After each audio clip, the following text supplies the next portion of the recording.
Trump, Vice President Harris, and President Biden all on the same page today, albeit briefly. They're all attending solemn 9/11 ceremonies on this 23rd anniversary of the terror attacks. It claimed almost 3,000 lives. The 9/11 commemoration in New York City has been a day to focus on the victims' names being read by family members, while several politicians are scheduled to be there, including President Biden, Vice President Harris, and former President Trump. According to sources, the director of the 9/11 Memorial, Clifford Channon, says they won't be speaking. Many elected officials over the years have come, and they have attended during these names readings. He says that's the core of the event. And that is the focal point of what we do, and the names are read by family members each year. Julie Walker, New York. Candidates Trump and Harris taking stock of their performance in last night's ABC presidential debate. Mr. Trump is well pleased. This was my best debate. I thought it was very good. I thought she was very weak on foreign policy. She was very weak on the border, and I'm very happy with her. And Harris gives herself high marks. I think that we think today was a good day, and it kind of was. But we have 56 days to go, and guys, we're still the underdogs in this race. It's tight. Ohio Governor Mike DeWine says he'll dispatch law enforcement as well as millions of dollars for health care resources to the beleaguered city of Springfield, Ohio, the city overwhelmed by a flood of people from Haiti. The just-released Consumer Price Index shows prices up 2.5% over the past year, as price increases falling to a 3-year low. Evacuation orders expanded. Several massive wildfires continue burning east of Los Angeles. The Dow futures down 195. More on these stories at townhall.com. Hi, everyone. If you've been injured in an accident that was not your fault, listen up. We have legal professionals standing by to answer your questions for free. Call now and find out if you have a case and how much it's potentially worth. Call 800-504-8790. I'm here with spokesman John Wolf. So, John, tell everyone listening who should call right now. Well, Maria, first off, thank you for having me here. It's always nice to answer the listeners' questions. Now, as far as who should call in, anyone who's been injured in an accident and think you deserve compensation, give us a call right now. 800-504-8790. You'll find out if you have a case and how much it's potentially worth. Thanks, John. You heard it, folks. Take advantage of this opportunity and call now. 800-504-8790. Advertisement sponsored by Legal Help Center. May not be available in all states. Mexico's Senate has approved a sweeping judicial reform bill. It would see all judges elected by popular vote. The judicial reform was proposed by the outgoing president, Andrés Manuel López Obrador, whose left-wing Morena party controls both houses of Congress. He says electing judges will ensure they serve the people, rather than privileged elites. His opponents say it will make Mexico's judiciary vulnerable to political interference, corruption, and intimidation by drug cartels.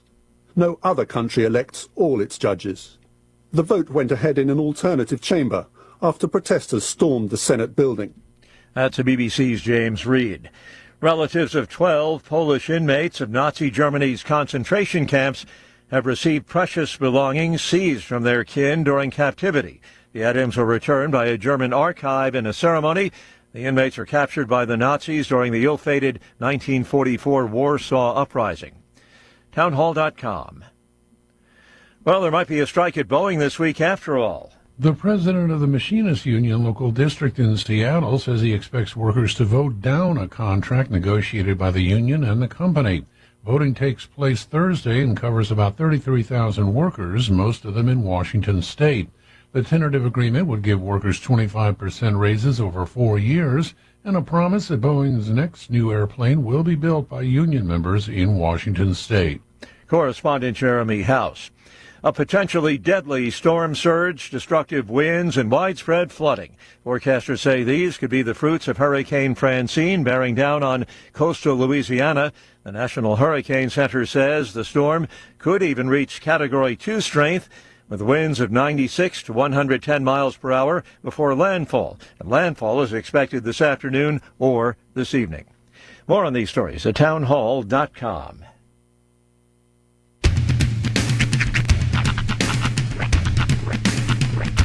What? in the wide, wide world of sports is going on here? I promise you, whatever scum did this, not one man in this force will rest for 1 minute until he's behind bars. Now let's grab a bite to eat. Yeah, come on. I feel the hot wind on my shoulder and the touch of a world that is older. I hit the switch and check the number. I leave it on and then I slumber. I hear the rhythm ringing through it. Flamenco guitar and cumbia music. I hear the talking of the DJ. The devil listen, what does he say? I'm on a Mexican radio. I'm on a Mexican world radio. Broadcasting live from high atop the J.P. White Building in downtown Roswell, New Mexico. It's Mornings with Mike Winters on 106.5 Roswell's Talk FM. Is that what I sound like when I talk? Now, here's your host, Mike Winters. And good morning, one and all. Welcome to Mornings with Mike Winters. I am he. That would be me, Mike Winters. Happy Wednesday, everybody. Yes, happy Wednesday. Patriots Day. Today is Patriots Day as we celebrate. I don't say celebrate. Remember. Probably the more honor appropriate term. Those lost. The 9/11 tragedy here. Every year, I always get into this weird mode where, and YouTube's great for this because you can actually go back and it's really hard to choose your words on a day like today. I know. They're useful for this because you can go back and actually put on the Today Show. Right. On 9/11 the Regis and Kelly that was on that morning. And literally in real time see audience reaction and put yourself back in that place. Yeah, you kind of knowing exactly what it was like to be on where you were on that day. It's kind of you look at like for instance Pearl Harbor. There wasn't there isn't an analog or a log of actual live reactions to that available to people. Right, we couldn't put a chopper in the sky to get real-time video and pictures of Pearl Harbor. But 9/11 happened, and that was, kind of an internet age here, and sure enough, we got, like you said, you can literally go back and relive the moments just like people did, seeing it. Like you mentioned, those shows, Regis and Kelly. Stern was another one. If you go back and listen to Stern show that day, that's a pretty eye-opening, interesting piece of audio to listen to. O&A, they went live. But they weren't able to get into Manhattan. They actually ended up going to a studio, I believe, out on Long Island. Oh, wow. Okay. And did the show live from there. And it was basically just 4 hours at that point on WNEW of just calls from people, just asking about we were all in the same place. They're like, "What just happened? What are we doing? What's going on?" It was a shock. It was complete. I mean, that's what a surprise attack is supposed to be. They executed it. The mix of all kinds of emotions between anger by seeing with this, sadness, and uncertainty because you're like, what just happened? Like you're still trying to wrap your head around. We all in that first day we're kind of thinking it's a terrorist attack, obviously, but we don't know the scope of it or what's going on yet, and we're just like, all right, who do we? There was by the end of that day, a lot of people were like, all right, who would you attack? And that's like when you go back and watch these, these morning shows. The first one that hit, nobody actually had footage of because who would have? There is now. Like I think if you dig, you can find a couple. National Geographic actually put out a couple of days ago a show called 9/11. All in one day or something like that. Yeah, I think I've seen. If I've not seen that, I've seen like History Channel version of it or something. They've got it out. It's a start to finish telling of the whole thing. And the video, there was a guy who was following a city team that was doing repairs around the city, and they were testing for gas in a vent. You just see him like recording them, like trying to check this vent for gas with this meter, and then you hear, shoo, and then the camera just turns, and you see that plane hit. Catch it, yeah. Like the first days, you didn't see none of that. Everybody, like even like Matt Lauer at the time, Katie Couric, Regis was just like, was it somebody? It was an accident. It wasn't until plane 2 hit that everyone was like, wait a minute, this is something going on. It was far too clear and beautiful of a day for somebody to make that big of an aviation mistake if you're a professional. So yeah, once for the 20-minute window between the first and the second plane is just people kind of, like, whoa, that's horrible that happened. And then trying to kind of move on with their day. But then by the time that second plane hit, it was undeniable. Yeah. It's for folks, many of you listening lived it, went through it here, and kind of probably reliving your own personal, kind of, you remember where you were at every when that single happened, year. We're like, where were you? Where were you? Yeah. Where were you? And it's just that becomes the icebreaker of conversation. Yeah. I actually watched a video literally on the way here this morning about comedian Rob Riggle, who was a Marine. Was he in the Marines at that time? He had just retired from the Marines 5 months earlier. He put himself in the reserves because they wanted to move him to, I think, Florida to be like a recruiter. And he said, I'm trying to make this comedy thing work. So he left the active duty and went to the reserves so that he could stay in New York to pursue comedy. Okay. And he was in the reserves on the day it happened. He goes through this, a retelling or an account of it. And how as soon as it happened, he did his reserve part, and then he immediately re-signed for active duty. Oh wow! And was sent over to Kandahar, and I can't remember exactly. He said he went to Afghanistan. He did his year in Afghanistan. By the time he came back, they were talking about Iraq. He basically said, I don't know if I want to do that. Right. And the next year, he was on SNL. Wow. It's such an insane turn of events. I knew he was a Marine, yeah. But yeah, no, it's there's so many people that there's like and then it's like their we got to get our interview going, so I better wrap it up. But I also seem to remember, didn't James Woods was supposed to be on one of the planes going and didn't end up going or something? I think so. I feel like there's some story where actor there's James a lot Woods of those. was Seth MacFarlane was actually booked to be on one of those flights, but missed it or had a meeting, so he had to cancel the flight or something. But yes, today is that day as we remember that. Matter of fact, let me give you the rundown of the show. And I'm going to go reverse this time because of that. We're going to keep going with the 9/11. In the 9 o'clock hour, we're going to have American Legion Post 61 join us. They want to talk a little bit about 9/11 and things. Actually, this Saturday, because every Saturday they're at the farmers market for farmers market, and this Saturday, and they usually do it every year right around 9/11. They'll do a 9/11 ceremony, just a short, nothing formal per se, just a remembrance out at the farmers market on Saturday. But we'll talk a little bit about that and 9/11 with them. Next hour, in the 8 o'clock hour, we're going to have Brian Luck, superintendent for the Roswell Independent School District, join us to talk about last school board meeting.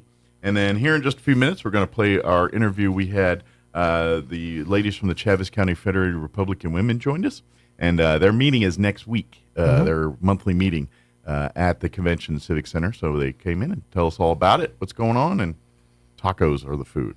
I like how you do that. Tacos. In your main event, you read it down like a wrestling card. Yeah, exactly. And in your opening bout, the Chaves County Federated Republican Women. There you go. So a street fight to the death. So there's our what's on tap for today's show. But first, let's go ahead and get you up to date on the weather.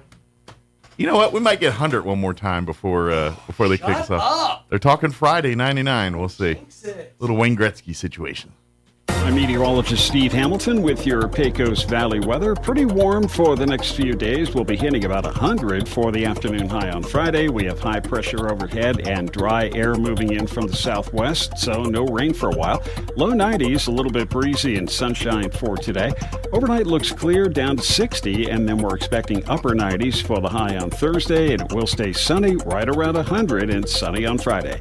That's your latest forecast. I'm meteorologist Steve Hamilton. Thank you, Steve. Currently, 80 or 60 degrees here in Roswell. Humidity's at 41%. Winds calm at the moment. Sunny, 94 today with south winds 5 to 15 miles per hour. Mostly clear tonight. Looking at an overnight low of 61 degrees. South winds 5 to 15 miles per hour. Sunny for you Thursday. Expect highs of 99 tomorrow. Yeah. South winds 5 to 10. Sunny on Friday. Once again, highs right around 99 with southeast winds. southwest winds, 5 to 10. And then for the weekend, sunny and 97 for Saturday, mostly sunny, 93 on Sunday. So little bit of hotness here to remind you that, oh yeah, you're in New Mexico. All right, we're going to take a quick commercial break. Actually, we'll get you into remembrance for Ballard and LaGrone today. Quick break, and then we're going to play our interview with the Chaves County Federated Republican Women. Don't go away. You're listening to Mornings with Mike Winters. Ballard Funeral Home and Crematory and LaGrone Funeral Chapel have been celebrating life for over 90 years. Ballard Funeral Home and Crematory celebrates and remembers Elizabeth De Stefano passed away on September 8th. No services are scheduled at this time. Kelly Keith passed away on September 8th. No services are scheduled at this time.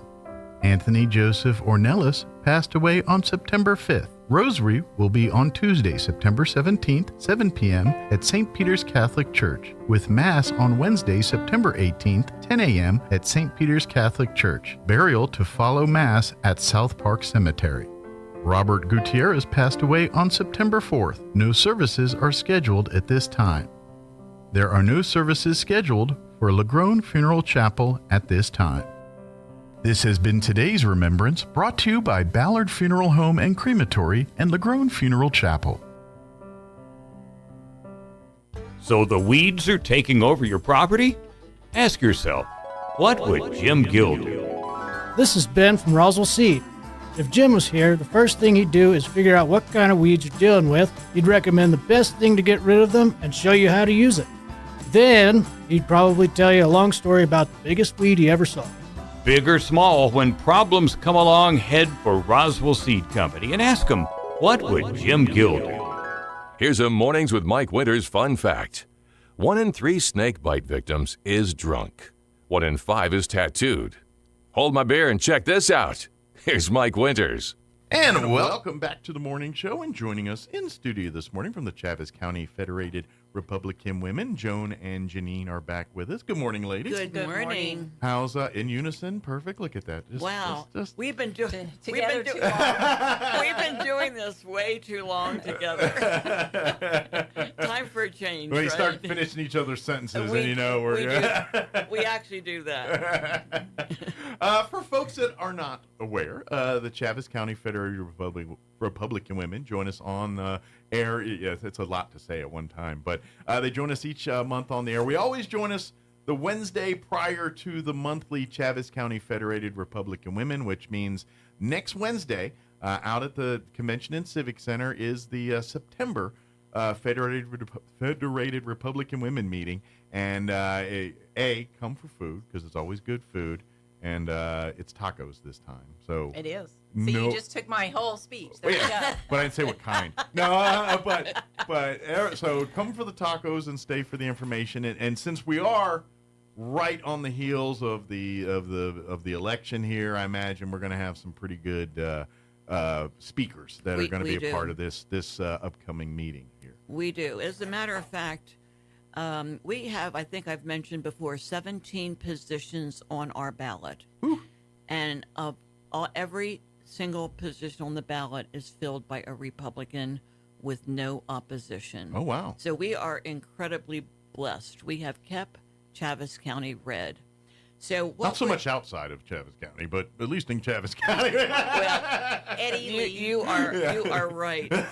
So what we're doing this time, we're bringing in our candidates because some of the people in our meetings do not know our candidates, and I think it's very important. Well, when they don't have opposition and they don't really have to stump so much because, and so, but at the same time, you kind of want to know what these people are and what they do. They're representing you in these positions or doing a service for you, depending on the position.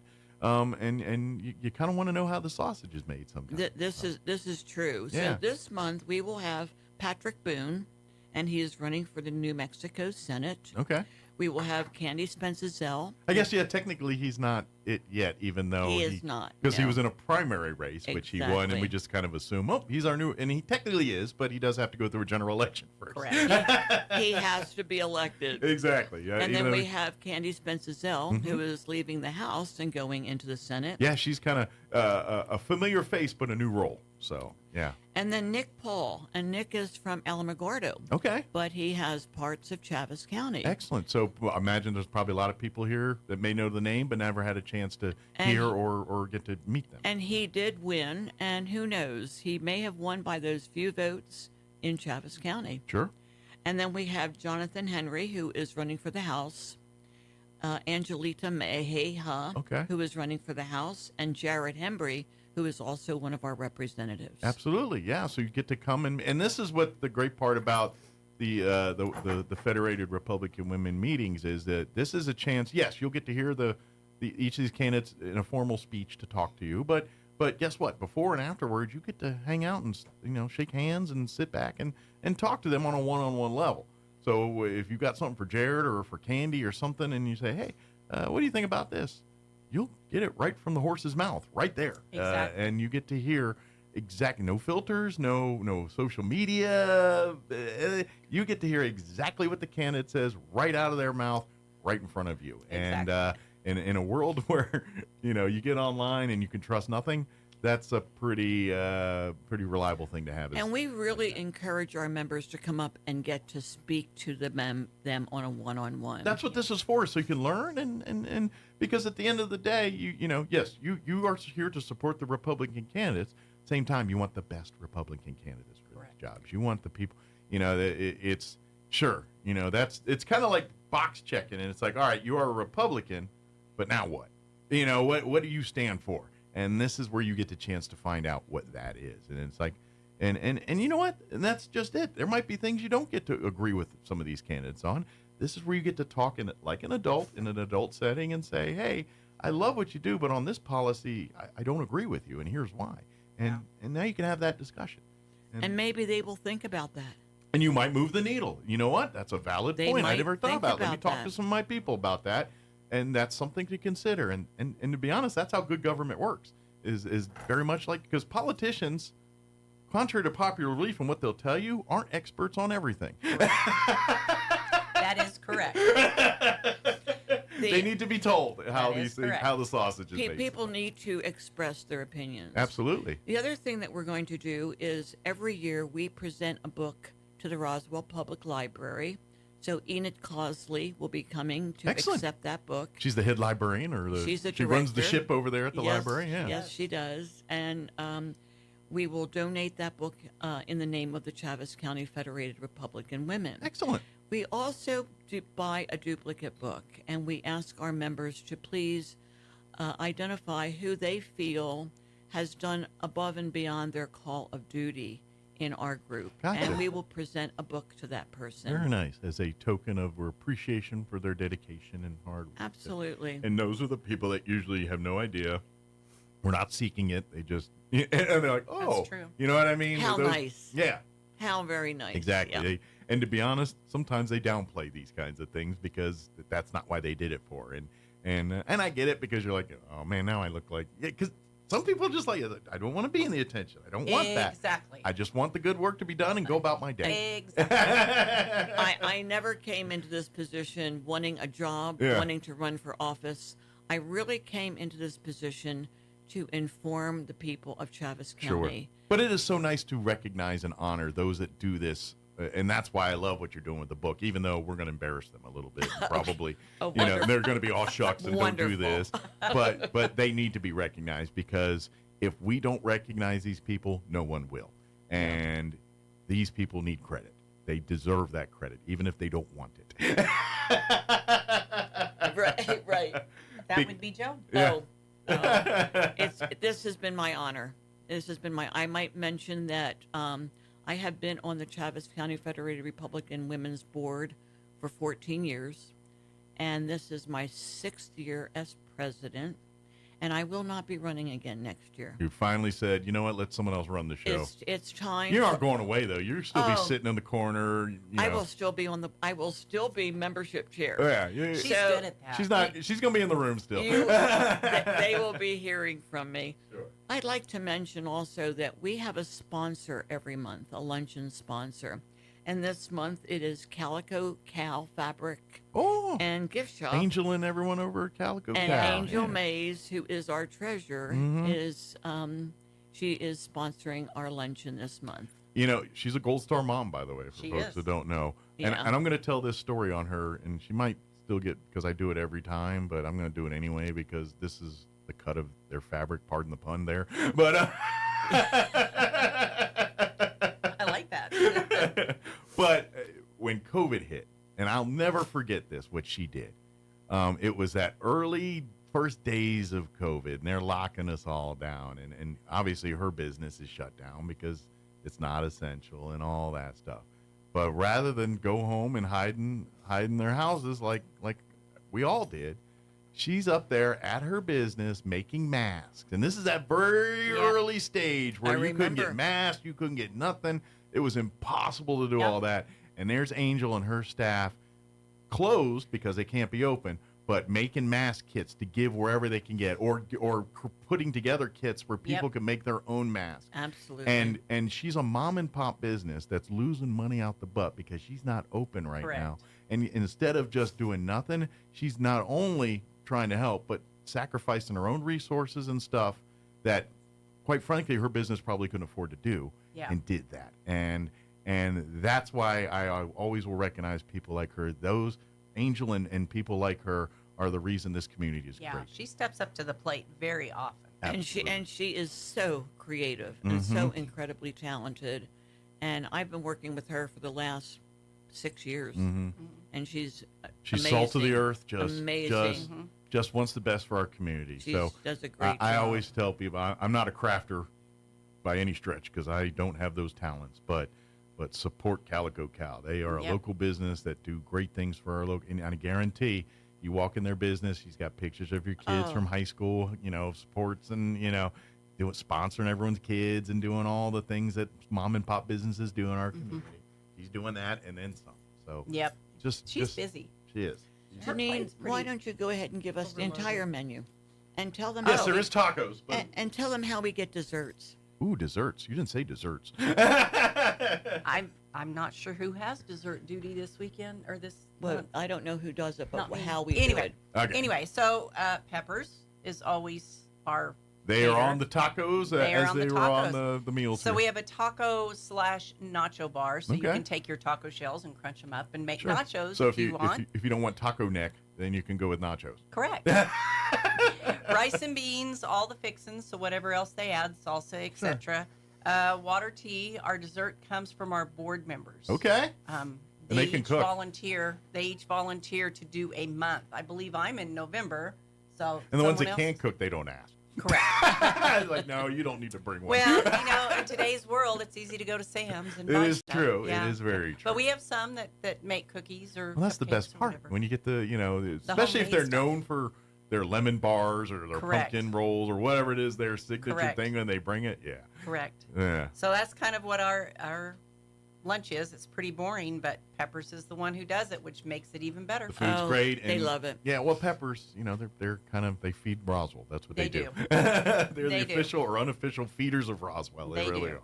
So. And I would like to give a way that people can RSVP on their computer and email.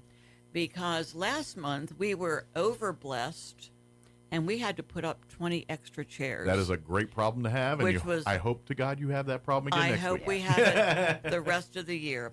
In any event, if you would like to RSVP, all we need is your name, whether you're eating or not eating. That's right. And it's RSVP ccfrw@gmail.com. Okay. And so the CCFRW is the initials for Chavez County Correct. Federated Republican Women. So if you have trouble, remember that. Just do that in your head and go, CC. Exactly.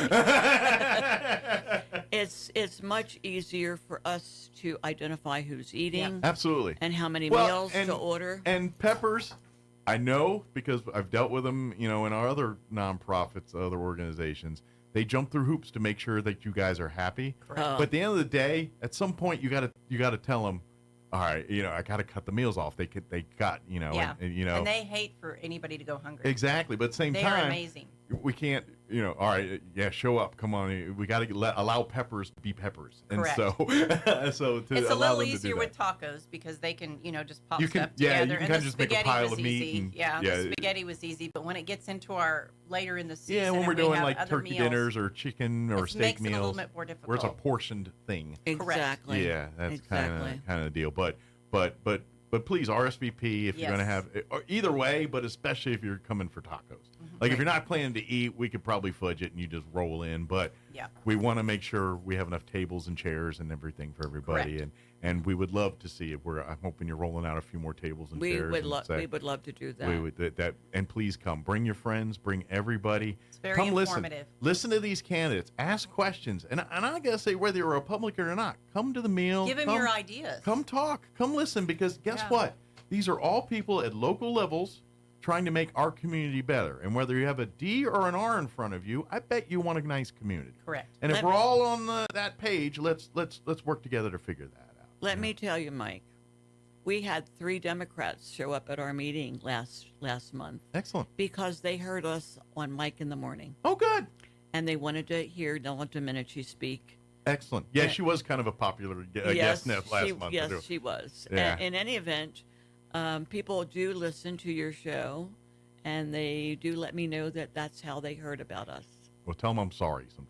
'Cause sometimes I say things and they're like, "Oh, that clown saying." Maybe that's why they listen. That's right. You never know. It's kind of no. Was it all publicity is good publicity kind of thing? Well, maybe. one woman did say, "I am a registered Democrat, but I am voting Republican this year." Great.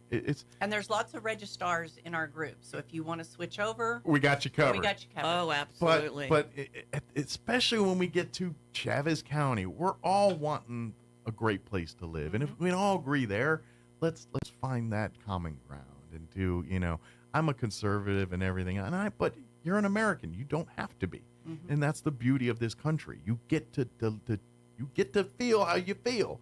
That's the big beauty. And if we stop doing that, then what's the point of what we're exactly.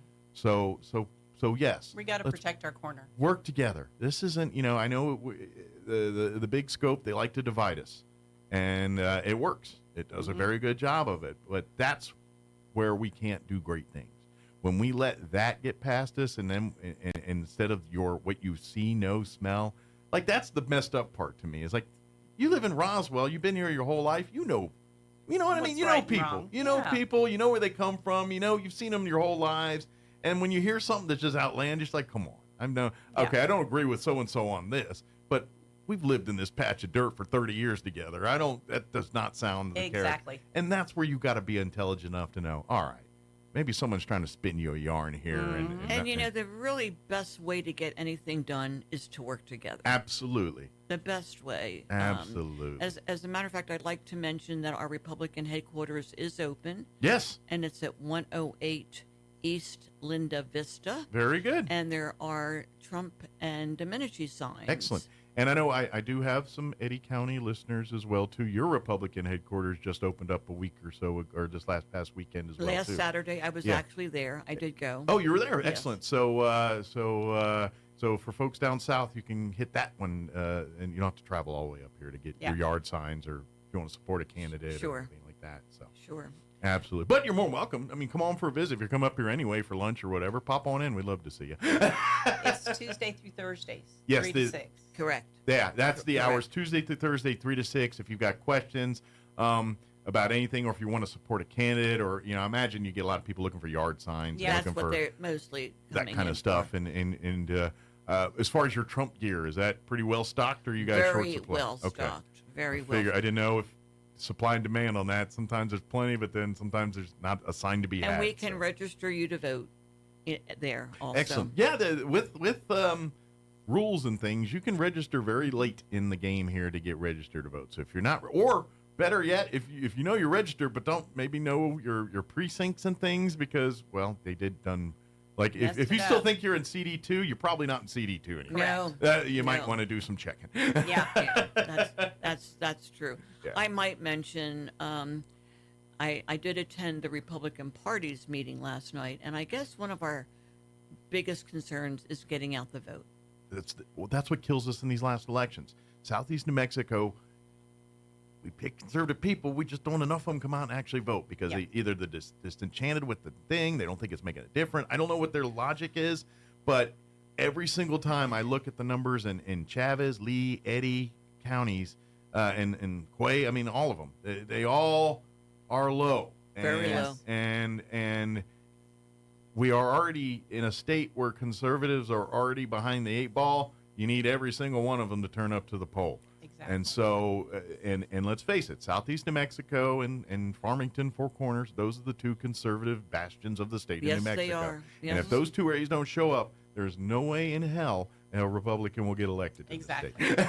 Well, in the primary, only 33% of the Republicans came out to vote. So we are going to make a very concerted effort to make phone calls to please encourage people. Please get out and vote. You have many opportunities. This is your chance to make a decision in how our government is operated. Right. This is the only way you have a chance at making a decision on how our government is operated. Please don't waste it by not voting. Yeah. Boy, that's so true. And that's an so honor. true. As an American citizen, it's an honor. It's an honor and a privilege. And I think it's also a responsibility. Absolutely a responsibility. It is a responsibility. Especially if you are the one that's active on social media, pontificating your stuff. God bless you. You're willing to do it. But if you're not doing what really takes to fix the things you're complaining about, then quite frankly, I've got no respect for what you're doing out there, because you're just stirring a pot. You're not trying to fix nothing. You're just trying to create more animosity, more division, more hate, and more problems. That's very true. That's very true. Yep. I firmly believe that when we do work together, we accomplish so much more. Absolutely. Than if we were working independently. That's the part that in the big scope of things, and yes, the media and everybody does an amazing job of getting us all stirred up and creating the division. But as Americans, we're all, I mean, yes, we come from different cultures and different lifestyles, and, you know, we got our city slickers, our country folk, and everything in between, but there is a commonality there. We're all Americans. We all love, at the end of the day, we all really want the same things. We do. Everything we want. You want your family to grow up in an environment that they're safe and happy and can do what they want to do.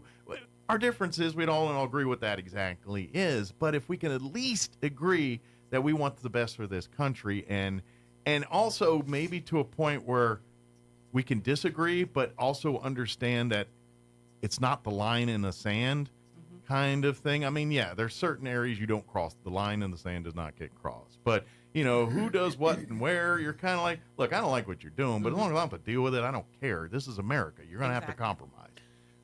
But if we can agree on that, then I think we could get so much more done and to be happy, as opposed to, you know, nope, you're either for us or against us, and we're going to kill you if you're against us. And I'm like, okay, that's one thing if we're going against, but this is America, our own people. Every one of us have an equal stake and claim on this great country. Yes. We should all think about it that way. Well, I'm going to be very candid. I want a president that loves America. Absolutely, yes. And Trump loves America. Absolutely. I don't want to be sold out. Yeah, absolutely. And they're sold out. Absolutely. I agree. I lean conservative, and I'll tell you that's what I'm going to vote for. That's how they made their money, selling us out. But also at the same time, I really hate the vitriol that both sides have really created here, because unfortunately there is enough public that is not educated enough to understand what's going on there. Correct. What is political versus this is, and this, quite frankly, you know, the tensions in the streets, the things we're seeing on college campuses, the things we're seeing, the shootings and all the things we're seeing is a product of that. Correct. Is a product of all of that. And that's where I think our leaders need to be a little bit more responsible on, all right, you got to remember you're talking to the lowest common denominator out here. And if you say something that most of us think is takes figuratively and not literal, there's a percentage it won't. Yeah. And unfortunately, we live in a world now where you don't have the luxury of being figurative There's no in common certain circles. sense. Yeah. Just no common sense. And so we've got to fix that part. Yes. You know, we can have the debates and get back to the point where we're having debates about policy, Yes. about more taxes, less taxes, not Correct. you know, Finger pointing. should you be on Earth here? And that's what I feel Finger like. pointing. I think people need to look back at 2019 and say, I was so much better off back in 2019 than I am in 2024. Absolutely. Let's be realistic, friends. We really need to turn this country around and have a conservative president in office. It is one of these things, and this is something that we have, and I think generationally we all have to learn. It's if you want good things and you're waiting for other people to do it, you're going to be waiting a while. Waiting a long time. You've got to do it yourself, and especially true at the local city, county level, but it's very much true at the national level here too. If you're waiting for your government to take care of you, you're going to not be happy. Because they may take care of it, but not the way you wanted to take care of it, or not at all. Correct. Address it, and that's when we got to have those serious questions. I mean, I think, yes, our Constitution, but I think we need to sit down and have that conversation about Congress and how people are put in, how long they get to hang out there. Yep. How committees are selected. That's a big one for me, the committees. Yeah. Because it's all about who you know and who, what you who know. You don't, not what you know. and who you support. Yeah, it's not what you know because Instead they of- don't know what they're doing. Instead of actually having representatives from states or from backgrounds that maybe have experts in oil and gas and energy, you know, put them in the energy committee and you know, people that actually have experience in that versus, well, Nancy Pelosi, I stumped for her. What is Therefore, she I'm going to be on the high dollar, high exposure committees. Yeah. And but that's how it is. If you're a peon, you get the peon office, you get the peon committees, you're a new guy in Congress, Yeah. you get treated like a new guy. It's but if you true. start playing the politic game, and it doesn't matter if it's a Republican or Democrat, you climb the ladder, and next thing you know, you're on the good committees, you're in the good circles. You know, it's all a clique club, and who you know and who you support. Correct. And it's time that they hold Congress to the carpet on that and say, no, there's got to be X amount of qualifications before you serve on this committee. If you don't have anything, if you have no background or no knowledge of energy, why are you making decisions on oil and gas? Exactly. And energy? You know, you shouldn't be. And to me, those are the conversations we need to have. It's like, let's put some regulation on Congress. I Yes, agree. we need it. Term limits is just the scratch of the surface. We need to go way deeper than that. Oh, my the goodness. backdoor glad dealings, the gym and you know, hanging out in the spa, talking conversations and all that hot nonsense. I'm not saying you can't start there to get a conversation going, but it better finish in a room with everybody on board and voting yay or nay. Exactly. You know, and that's Everybody's not what's fair happening share. right now. That's not what's happening right now. No, it's I not. think the other thing that's a big concern is the Supreme Court. Absolutely. Yeah. It's a big issue. Well, and we can't change the rules if we don't like the outcome, even if the outcome's legal. And that's the part that makes me mad.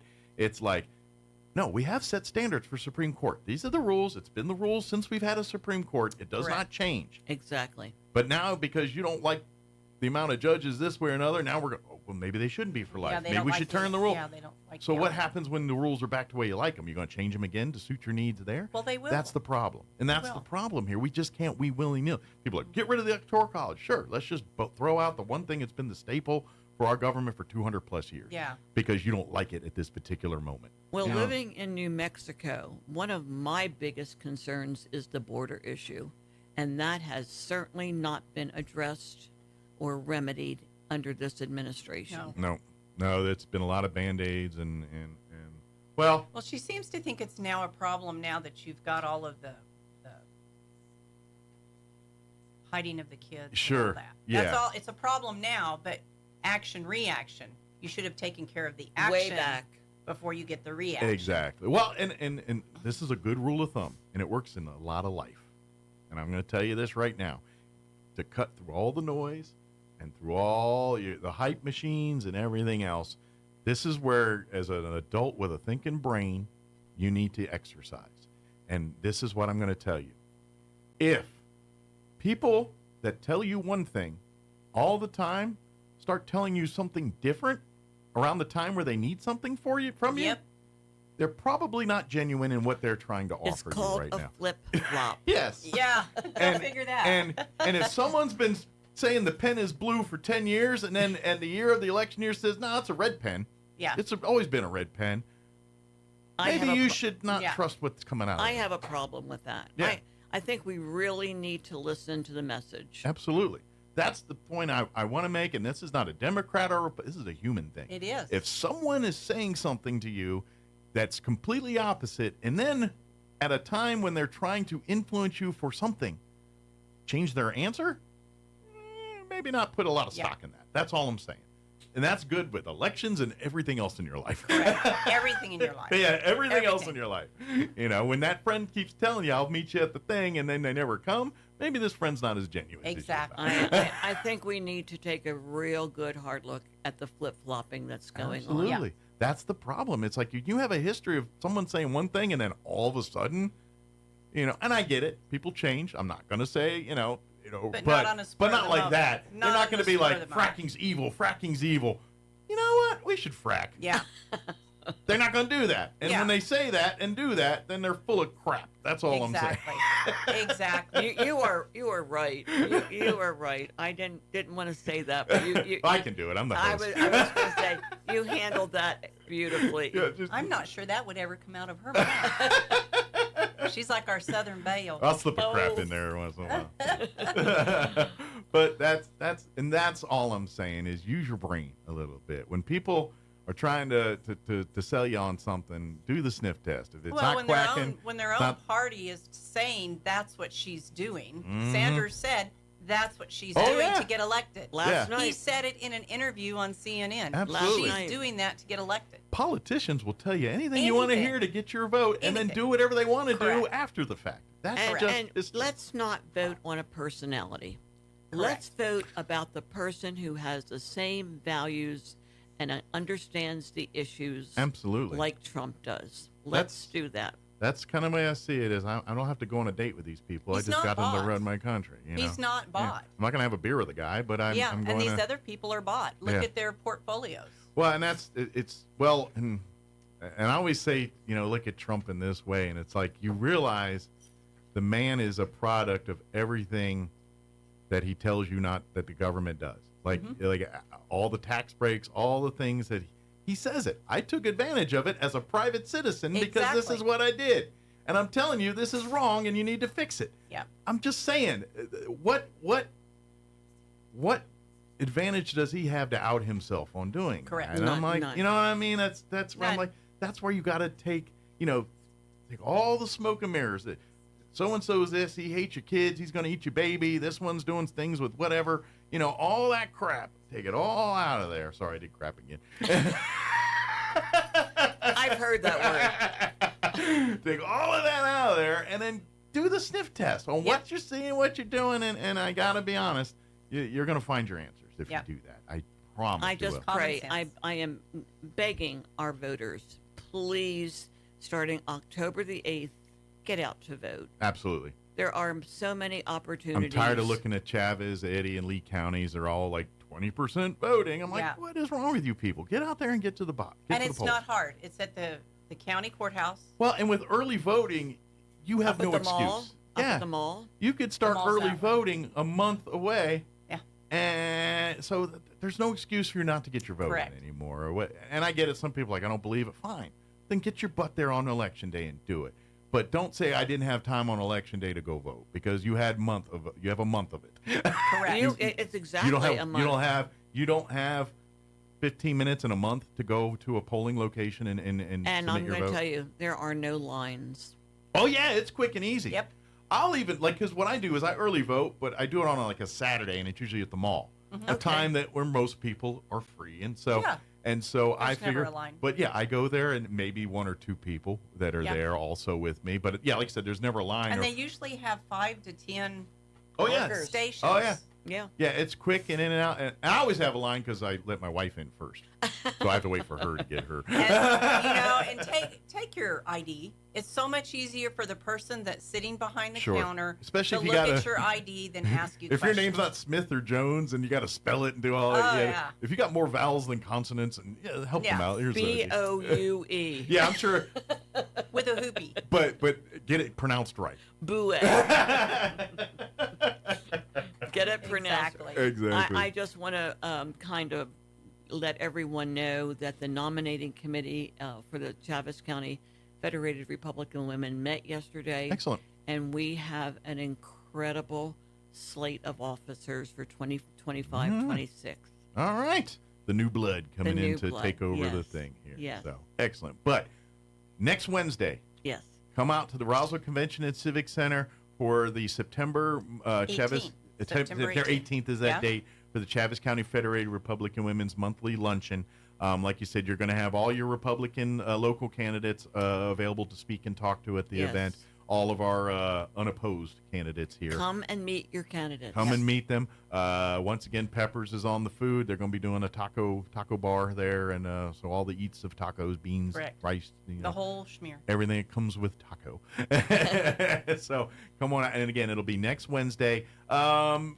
About 11:30 is when everyone starts meandering, and then I think about noon is when the food. I'm and everything going to tell starts you, they are so excited about coming to the meetings. They're coming at 11. Good. Well, it's a chance for you to talk and meet, because if the candidates get there early, you get to pick their brain and shoot the bull. Yep. Sometimes after lunch, people are ready to get out of there, so they're a little quicker. But or if they you go get there, back to work. Because like you said, we do it in an hour, so everybody. We get can it's the come. middle of the day, and you got to go, and you've got to go back and open up the shop or whatever. We want to get you back in time to do that. So in and out. Love to have you eat, but you do not have to if you just want to come and hear the speakers. Correct. You can save yourself some money and get the meal is $17. Yeah, meal's $17. So load up on tacos. You can't go to McDonald's for $17. You can't go anywhere. No, not today. You drop it's like, well, it's even like the value. Remember how you see commercials for value meals, the 2 for $5, and now it's all like 2 for $8, 2 for $9, and you're like, it's like, man, what happened? Exactly. The $5 footlong is way gone. Exactly. It is. True. So, but come on out. Come hear these people that represent you. Come and talk. Come and you know what? And on top of that too, there's usually other candidates. There's other representatives, other legislators that come that aren't necessarily up for election, or they're just they're there to our support. district attorney comes to every meeting. So come and meet the leadership of the Republican Party. Exactly. They generally, depending on it, obviously, like last month we had Nella as kind of a bigger get, so usually bigger wigs come with that. Yes. More higher state level stuff. Yeah. But your county and city reps are almost always Republicans are there to meet, to talk, to visit with people. So absolutely, come do it. Thank you. Anytime. We'll see you guys next time. Thank you for having us. Anytime.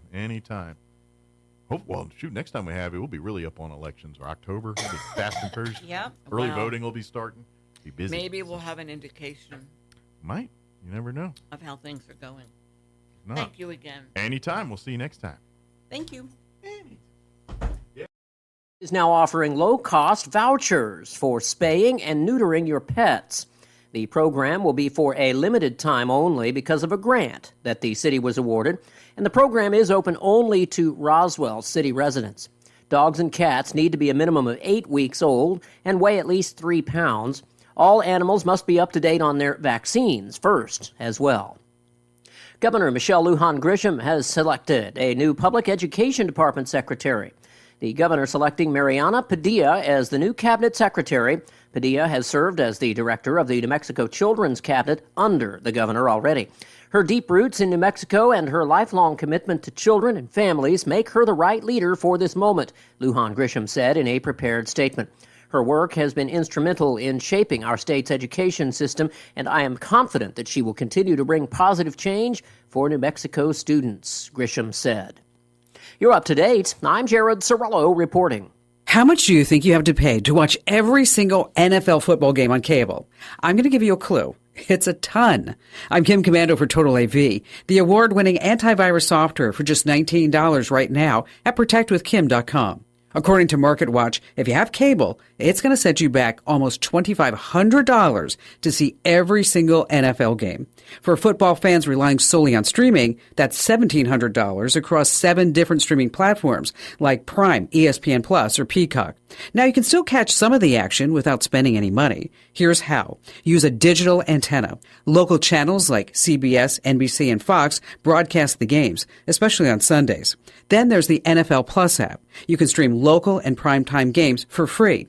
Last up, Tubi. You won't be watching live games, but Tubi offers replays after they air. If you don't mind a delay, it's a solid pick. Enter to win a brand new iPhone 16 right now at winfromkim.com. Do you need statistics to finally convince you to bite the bullet and get good antivirus software? Well, here's the cold, hard truth. Ransomware makes up 68% of all cyber attacks. 72% of businesses were attacked by ransomware last year. Phishing scams are the most reported cybercrime in the United States. And last but not least, AI-powered cybercrimes are rumored to make up 85% of these scams. When you're not using antivirus software, you're at major risk, period. Don't wait for the worst to happen. Protect yourself now. My pick for antivirus security software is the award-winning Total AV. Go to protectwithkim.com right now for protection that's just $19 a year. You get antivirus protection up to 5 devices. Go to protectwithkim.com before it's too late. You don't need to be a victim. Go to protectwithkim.com. You'll get great antivirus software at 85% off. That's protectwithkim.com. Protectwithkim.com.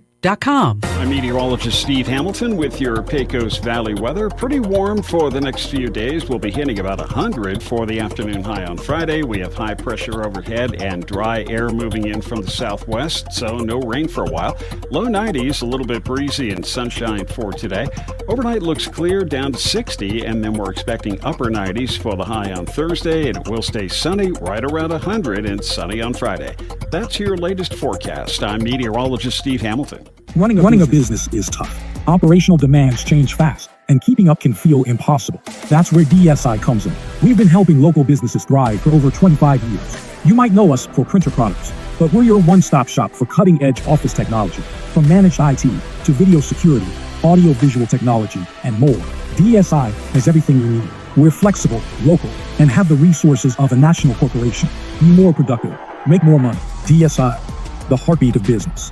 Visit DSINM.com.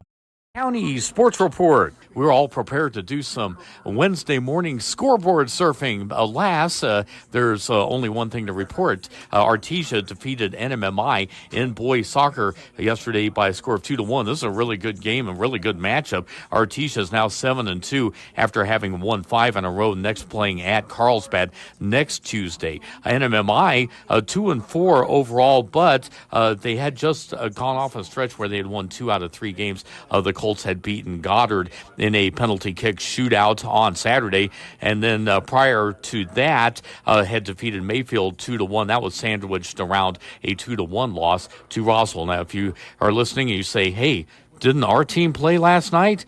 Well, your score wasn't called in if you didn't hear it on the radio. The Sports Report brought to you by DSI. Call DSI for all your office technology needs. I'm Eric Butler at Roswell's Talk FM 106.5.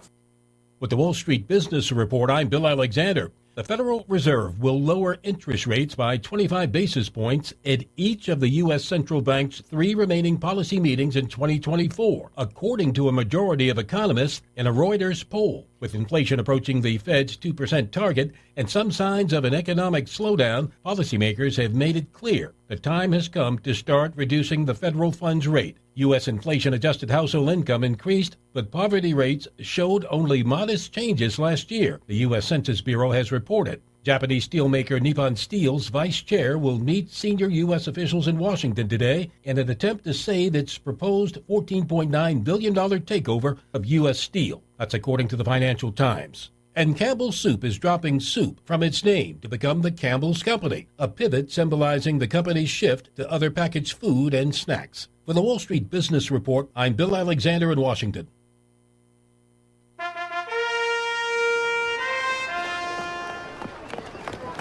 You there! What are these? My glasses, Your Highness. They're incredible. Who made these? The eyesight in Roswell. Or was it Hobbs? Or maybe Carlsbad. So well crafted and stylish. So the eyesight thinks they can challenge my throne with their quality eyewear.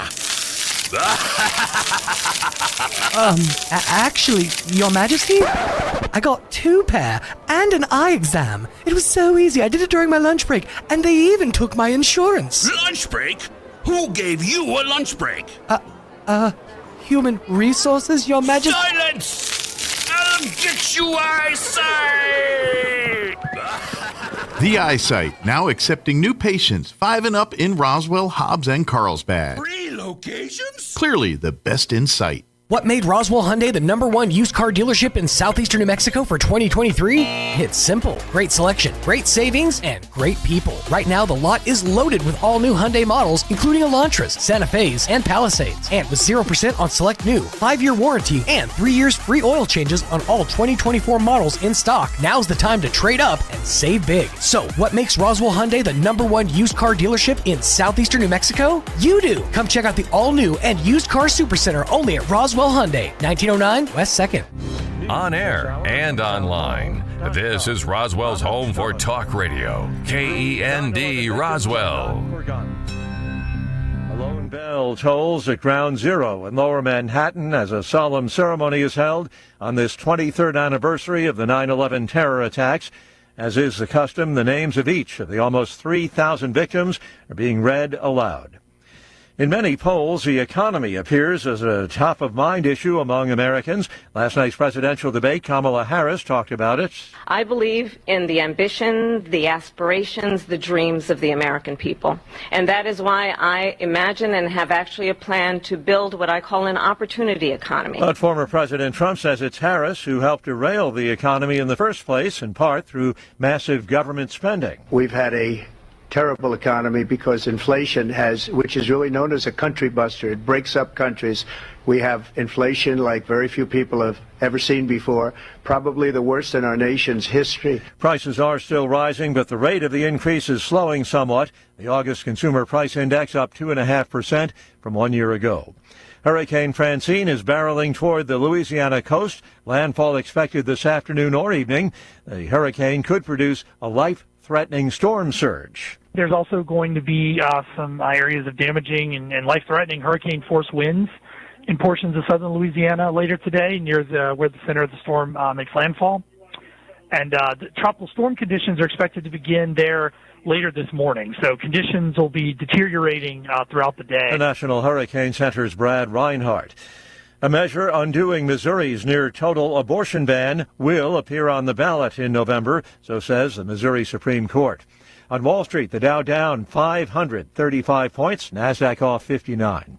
More on these stories at townhall.com. Here's an important message from the Diabetes Solution Center. Do you like pricking your fingers to test your blood sugar levels? No one does, but it's important to maintain your health. And now, by wearing a small remote device called a continuous glucose monitor, or CGM, you don't need to prick your fingers anymore. It's easy to use and helps you make more accurate diabetes treatment decisions. If you are testing your blood sugar 3 or more times daily, injecting insulin, or using an insulin pump, call the Diabetes Solution Center right now. And if you have Medicare or most major insurance coverage, you may be able to get a new CGM at little to no out-of-pocket cost. Shipping is free, and we'll even bill your insurance company for you. If you are testing your blood sugar 3 or more times daily, injecting insulin, or using an insulin pump, call the Diabetes Solution Center right now to learn how to end the painful finger sticks and get your own continuous glucose monitor, or CGM, at little to no out-of-pocket cost.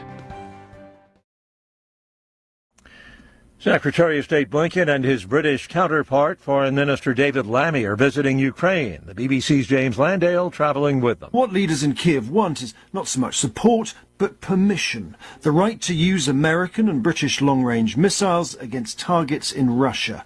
Chief among them, air bases used by Russian warplanes to launch devastating glide bombs against Ukraine. So far, that permission has been withheld amid US fears of Russian escalation. But Antony Blinken said he and Mr. Lamy wanted to hear directly from President Zelensky what he wants and report back to President Biden and Sir Keir Starmer, who are due to discuss the use of missiles in Washington on Friday. Hong Kong's government says the U.S. House twisted the facts and attacked the city, passed a bill that could close Hong Kong's representative offices in America. News and analysis at townhall.com. Another death under investigation at Grand Canyon National Park. Park officials say that 59-year-old Patrick Horton of Salida, Colorado, was on the 10th day of a non-commercial river trip along the Colorado River and was discovered dead by members of his party Saturday. The National Park Service is conducting an investigation of Horton's death in coordination with the Coconino County Medical Examiner's Office. Horton, believed to be the 7th person to die at the canyon since late July and the 15th this year. Park officials say there are usually about 10 to 15 deaths per year. John Scott reporting. In Kentucky, the manhunt for accused I-75 gunman Joseph Couch goes on. The 32-year-old allegedly fired at passing vehicles on the interstate near London, Kentucky last weekend, injuring 5 people. Authorities suspect Couch is hiding out somewhere in the vicinity of the rugged terrain of the Daniel Boone National Forest. More on these stories, townhall.com.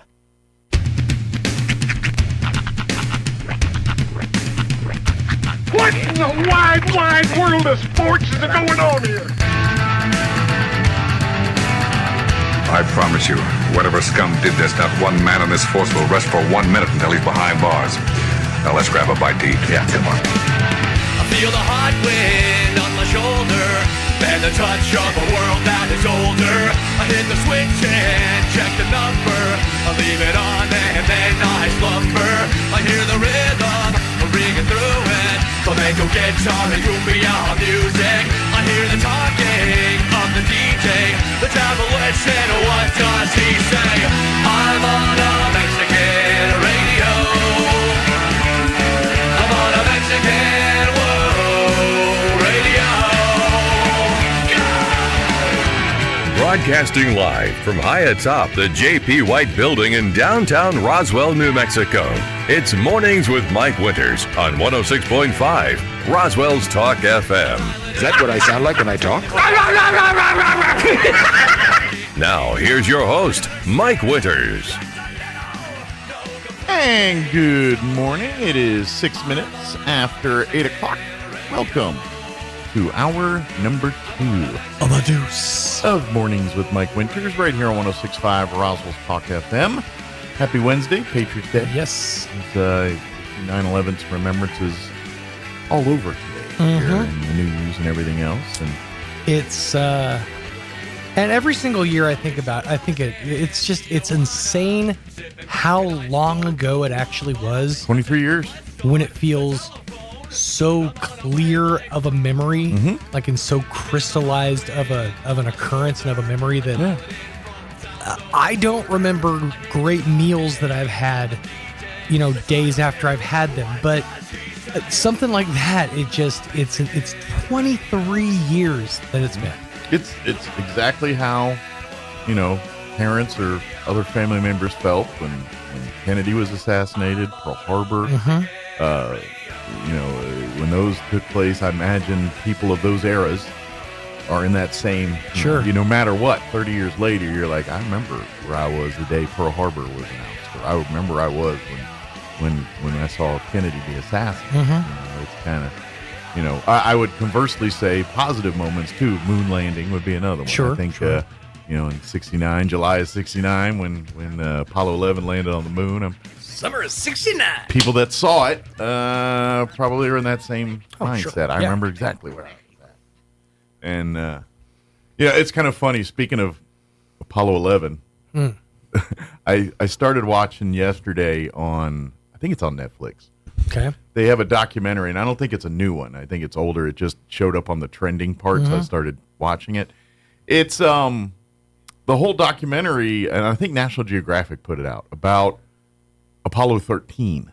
Oh, okay. Now, y'all seen the movie, the Tom Hanks movie and all that. And but this was actual, like, not live, but actual footage from the Apollo 13. Yeah, I think some of the stuff has been dramatized, but a lot of the communications between Houston and Apollo 13 and the families, like a lot with Jim Lovell's wife, Marilyn Lovell, in there talking about. And it's kind of interesting because if you've watched the Apollo 13 movie, there's quite a few things that they recreate in that movie that are spot on exactly how things went down in that movie or down in real life. And the documentary kind of portrays it kind of interesting. Like for instance, is squawk boxes. Like all the astronauts' families, they had squawk boxes in their house. And it was basically an open communication that the families could hear between the Apollo 13 astronauts and Houston. And they could sit and listen. And it was kind of like listening to like a police scanner or something for these folks. And Marilyn, Jim Lovell's wife, was talking about how she had a squawk box in every room in the house. And and obviously, she wasn't sleeping. She's up all night listening to that squawk box. When, once it was, Houston, we have a problem. When that went down, they went to stir the tanks, and the tanks exploded. And that's got to be very front of mind for the people who were dealing with it. I know. Is my family's listening to all of this. Can you imagine? Well, and then, I have to convey the emergency of the situation, but I don't want to scare people. And that's just it. To be honest, and they don't really say in there one way or another, but I don't know if the astronauts even know at the time that it's going down that their families have this. Maybe they know, maybe they don't. They don't really say. Okay. So I don't know for sure. I'm sure they knew after the fact. Oh, obviously, sure. But it might actually be better to keep them in the dark, just because you need open communication. Yeah, but also too is they're going to be talking about things. I mean, it's just. Could you imagine you're sitting in a house and your loved one is literally on a ship, not knowing if they're coming home or not, and you get to listen to that whole thing? That's got to be. Yeah, the worst case scenario. I mean, such a head game. You know what happened, but yeah, what a way to find out. I know. So, but I was just like watching. I was like, that's got to be. I mean, obviously, it's great if everything worked according to plan, and you're like, oh, I get to hear because, and the movie portrays it well too. That by the time Apollo 13 happened, I mean, we had Apollo 11, we had Apollo 12. Those two have already been to the moon. And I'm not saying it was old hat, but people were less less locked onto it. Like Apollo 11, Apollo 12 happened, and so Apollo 13's going, and at this point, people are used to seeing some of that stuff, and so it was not as majestic. And then when the tank stirred and everything went south, that's when the public was like, whoa, whoa, whoa, and everything started tuning in. But they almost, like the ratings, were down a little bit for, their live views and stuff. And that's kind of exactly how in the movie, how it went down, how, if you remember in the movie, they did a national broadcast talking about, showing, oh, here's us in space and, doing all the novelties of space public thing. So they just did that for the national audience, and literally right after that they have what's called a checklist before they go to bed for a night, and they have to do all the things on the checklist before they bunk down for the night. And so they're literally going through that checklist, and part of it's to stir those tanks, and they were instructed to do so, and that's when the tank blew and the rest went down. But so you're saying we're not going to bed? Yeah. Well, and then the whole thing about figuring out how to turn the LEM into a life raft for these guys and power down, because they were, they had enough power, and they had to figure out how to get enough power and air from back to the moon and do all that. And it was, and so that's kind of neat. Now, I haven't finished the documentary, so I haven't got into the parts about, how they're solving per se, but it's true to form, and that Ken Mattingly, who was originally one of the original 3 Apollo 13 astronauts, got exposed to someone with some kind of flu, so they scrubbed him, and they brought in the backup guy to do that, Swaggart. And in the movie, they kind of portray it where Ken Mattingly's on the ground, trying to fix, going through things, trying to find them a procedure to get back home. And that's true, but it was not just Ken Mattingly, just so you know. It was him and a bunch of other Apollo astronauts that were in there doing their thing and all that good stuff. So But yeah, the documentary on Netflix is pretty good. I don't think it's new. Like I think it's been out a while. Yeah, I think I saw something like a year ago about it. But yeah, it sounds like a very interesting piece. It's another thing if you're looking to check out if you like documentaries, those are a good one.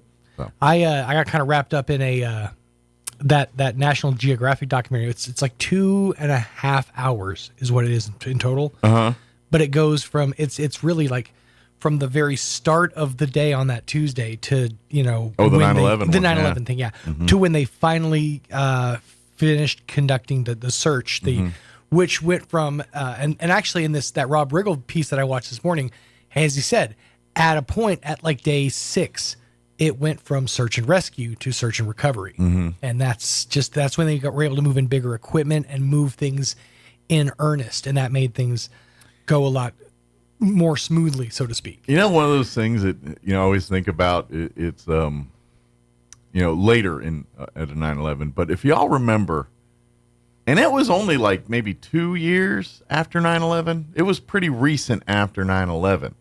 There was a movie that came out starring Nicolas Cage. I don't remember the name of the movie. I believe it was just called 9/11. Was it? I think.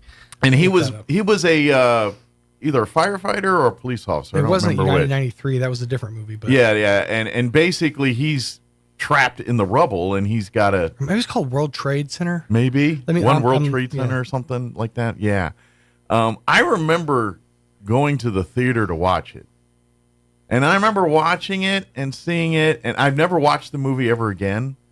Not because I hated the movie. World Trade Center, yeah. Okay, not that I hated the movie.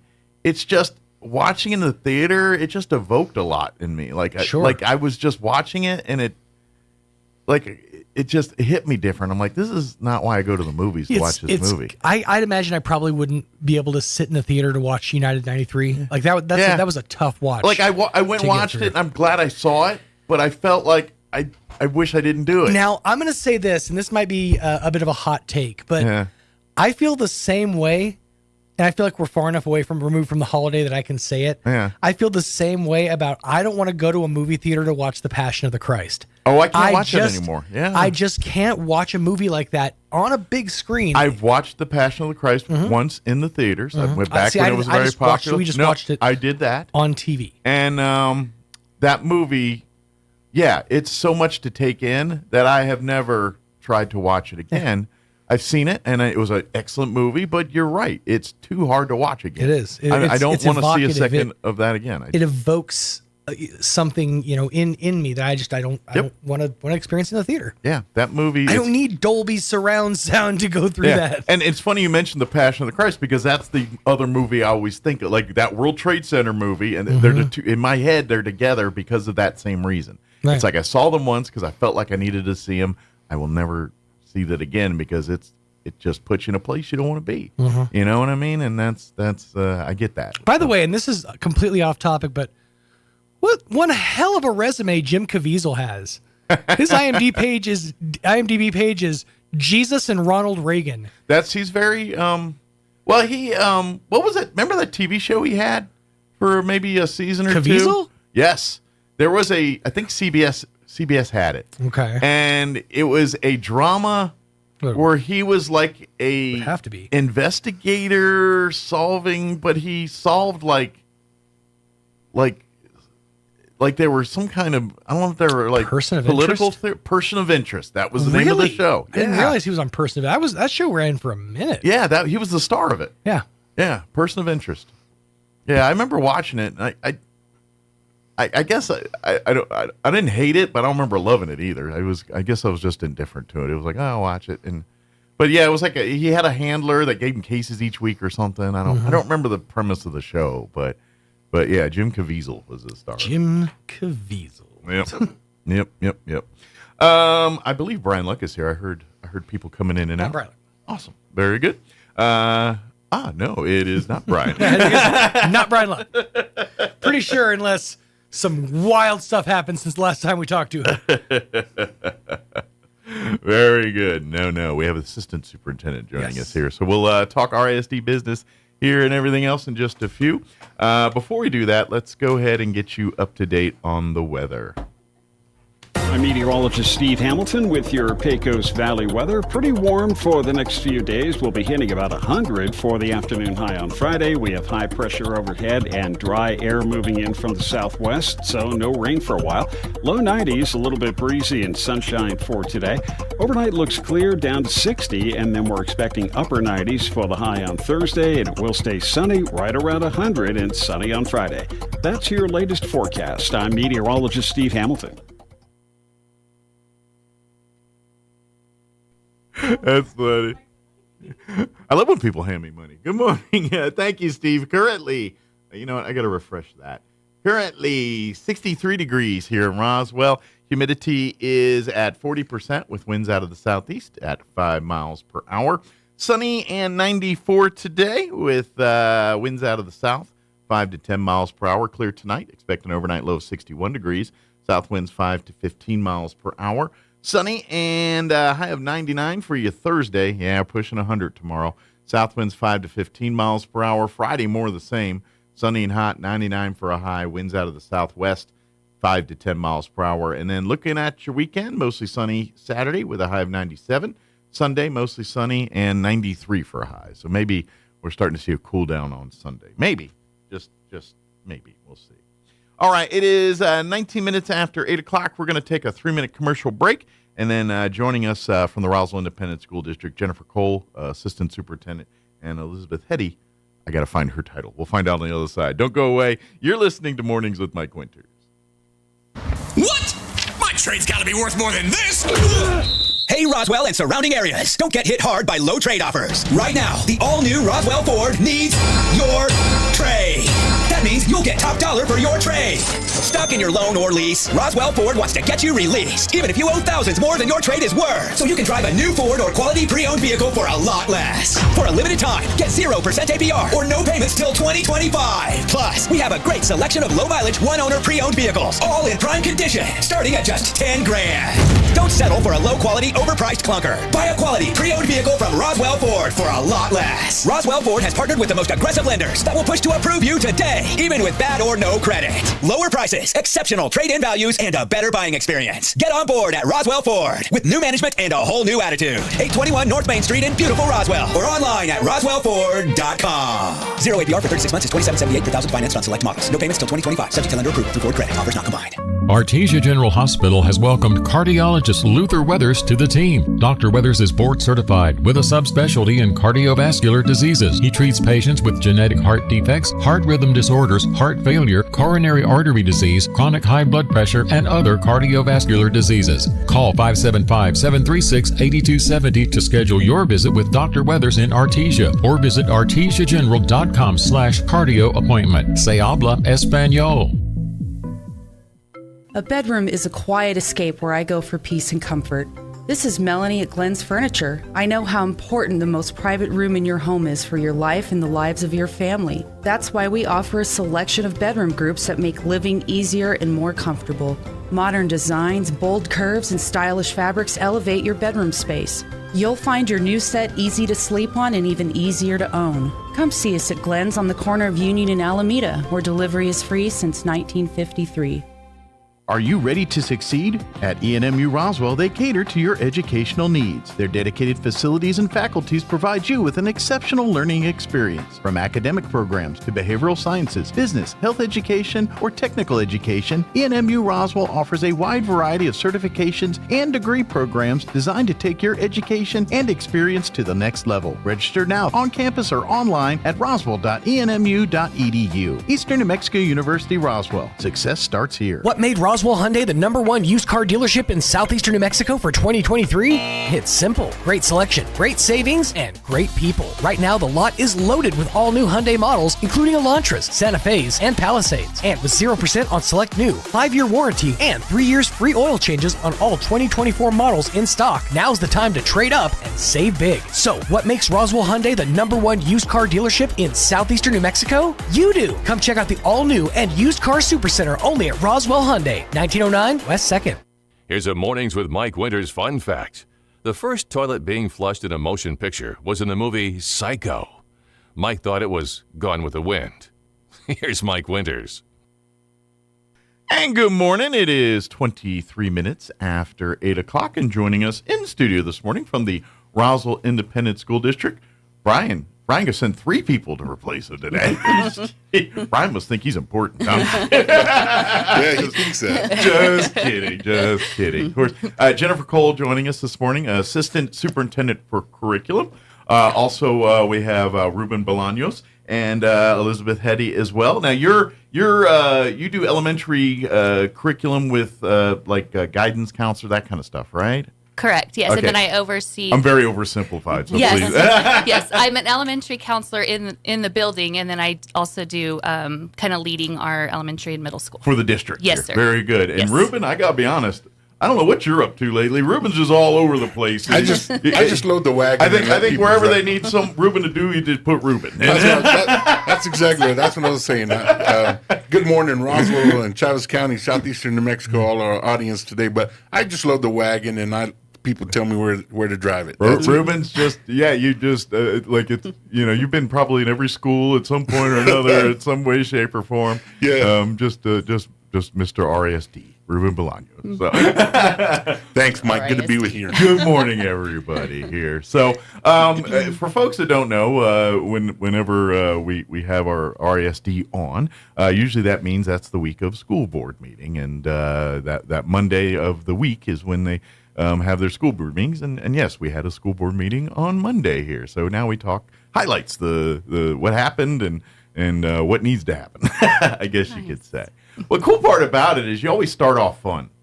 Like every meeting, you gotta, there's business to be done, and we got a lot to talk about, but we always start the meetings by spotlighting students in some way, shape, or form. So I'm sure that's exactly what happened Monday night as well. So who's our honorees this time? Well, we had a couple of student honorees from Roswell High School, and since that's Mr. Bolaños' alma mater, so to speak, I'm going to let him talk about the students. Well, we had and I forget her name, but Eliana, I'm going to mess it up, Eliana Enos, and she competed in what our student organizations are. Okay. And competed at the state level. And she won there, and so she's moving on, to the next the national levels. Here. Yeah, Okay. and so kudos to her, absolutely those young folks that are working hard out there, that are representing Roswell really well. And then we had some students from Goddard High School as well that competed. They were from Roswell High School. I mean, they from were Roswell both High from School. Roswell. Oh, okay. That's correct. You're gonna have to answer for that. I know the dad, and he's listening right now. He's probably like, I'll get him later. But Slightly, yeah. For those students, they competed, and so they're moving on as well for that. And like I said, Awesome. When those kids are representing us, that happens every month. By the way, there's every month almost. There's students that are going on representing Roswell at some other part of the country, and they're various expert. Could be science stuff, could be athletics, could be dance or band or something like that. Every month we have students from the district, representing Roswell on a national stage in some way, shape. And it's so exciting. We're seeing our students that are in our CTSOs. Those are our career technical student organizations. Yes. And so they're going to state national competitions, and they're winning. The two young men last night went to a STEM competition at New Mexico Tech. Okay. Which is great. That's amazing. STEM yeah. school in New Mexico, and they brought their little robot that they created. They used a 3D printer and put it all together. These kids are way smarter than us. I'm just telling you right now. It's amazing. You want to feel dumb? Go watch these kids. Absolutely. Yes. It is impressive. I love when I see these kids do amazing things like that, because it's, put it this way, you turn on the news every day and you get frustrated with the world, and I don't care what you believe in or what you're going to get mad at something. You know what I mean? And what fixes that for me every time is when I find these things. Those kids that are doing amazing things, or like fair time's right around the corner here. When you meet those kids and they talk about their fair stuff, and you're like, okay, now we're seeing some good kids here, and maybe the future's not as bleak as one feels sometimes. No, it's not. And it's awesome and I imagine that's where you guys are a little lucky, especially, where you sure hard days, but you get to see those moments every day where a kid true. a kid Absolutely. kind of has that breakthrough moment, or you see them, overcome something that they've been struggling with. That's the win right there. It's so interesting. We've been under construction at central office. We've been getting the new HVAC system, and so we moved back in a couple of weeks ago. But we've all been kind of farmed out to different schools and places while that's been happening. Kind of triage where you need to be. Yeah. And so there's lots of conversation about how good it was for everyone to be in the schools and how great it is to connect with the students and just to see their little wins that they have and the goods and the bads too. The struggles that our school people that are there every day Absolutely. have. So yeah. But I think that's a good thing. Like you're this is like how also progress happens, because I imagine had that scenario not happened, you wouldn't experience that thenceforth when you go back to, when the board comes and meets and does their decisions, they can incorporate this stuff into it. It's like, okay, we've been doing it this way, but we found by necessity that we got some wins. I mean, it's kind of like COVID. No one wants to relive COVID, but at the end of the day, we learned some lessons from COVID that actually made us better afterwards. You know what I mean? And I think that's how those moments are created. Just what you're talking about, Jennifer, is having to kind of figure it out on the fly a little bit. Absolutely. So it's yes, it's a pain in the butt and headaches, and you're cussing and like a sailor at home about it. But once you get through it, you realize, oh, you know what? It made me stronger, made me better. Exactly. And that's kind of what the RSD just did for 4 years, kind of thing. And so, but I guess I'm getting off topic here. Let's kind of talk nuts and bolts, just the good, the bad, the ugly from last night, just some highlights from some of the decisions that the board made. Okay. There's a couple of really important things that happened. So the first was that the board adopted a resolution for Constitution Month in October. So that was a unanimous decision by the board, and so we have a National Constitution Day, which is September the 17th, and we have a service organization in the community who distributes constitutions. The little pocket, or whatever you call them, the portable versions. Yes. So you don't have to roll out your. Hold on, let me get my parchment. So, I mean, it was just, we're already teaching the Constitution. We do that through our social studies standards, but it was really great just to have that brought to the forefront. Absolutely. That reminder of that founding document, and really pushing our principals and our teachers to be sure. And I say this every time, I feel as Americans, it is a responsibility for every American to be well-versed on the document that is guiding how to live their lives here. Yeah, absolutely. And so it is very important that you understand exactly what you're able to do and what you're not able to do, and what you're protected from and what you're not protected from. And it is so great that that we have these programs being brought in, because I mean, obviously it's got to be age appropriate. You're not hitting them with all the begats at the younger level, but you got to make them aware. You got to make them understand it's a thing, and then as like humans are doing, we spend the rest of our life studying it and interpreting it and understanding it. Kind of like the Bible, a lot of similarities there. And we'll spend the rest of our lives trying to understand it. But it's so great that our kids are getting exposed, as early as possible to, at age appropriate levels, the Constitution and what it means in their lives. So. Yes, especially in a time we know the season, it's voting season coming up and everything. But regardless of party or any of those things, the most important thing is patriotism. And I think that this is a good opportunity, especially for the upper level, older kids, for our teachers to take that opportunity and remind them what being a patriot's about. And to me, knowledge is the ultimate patriotism.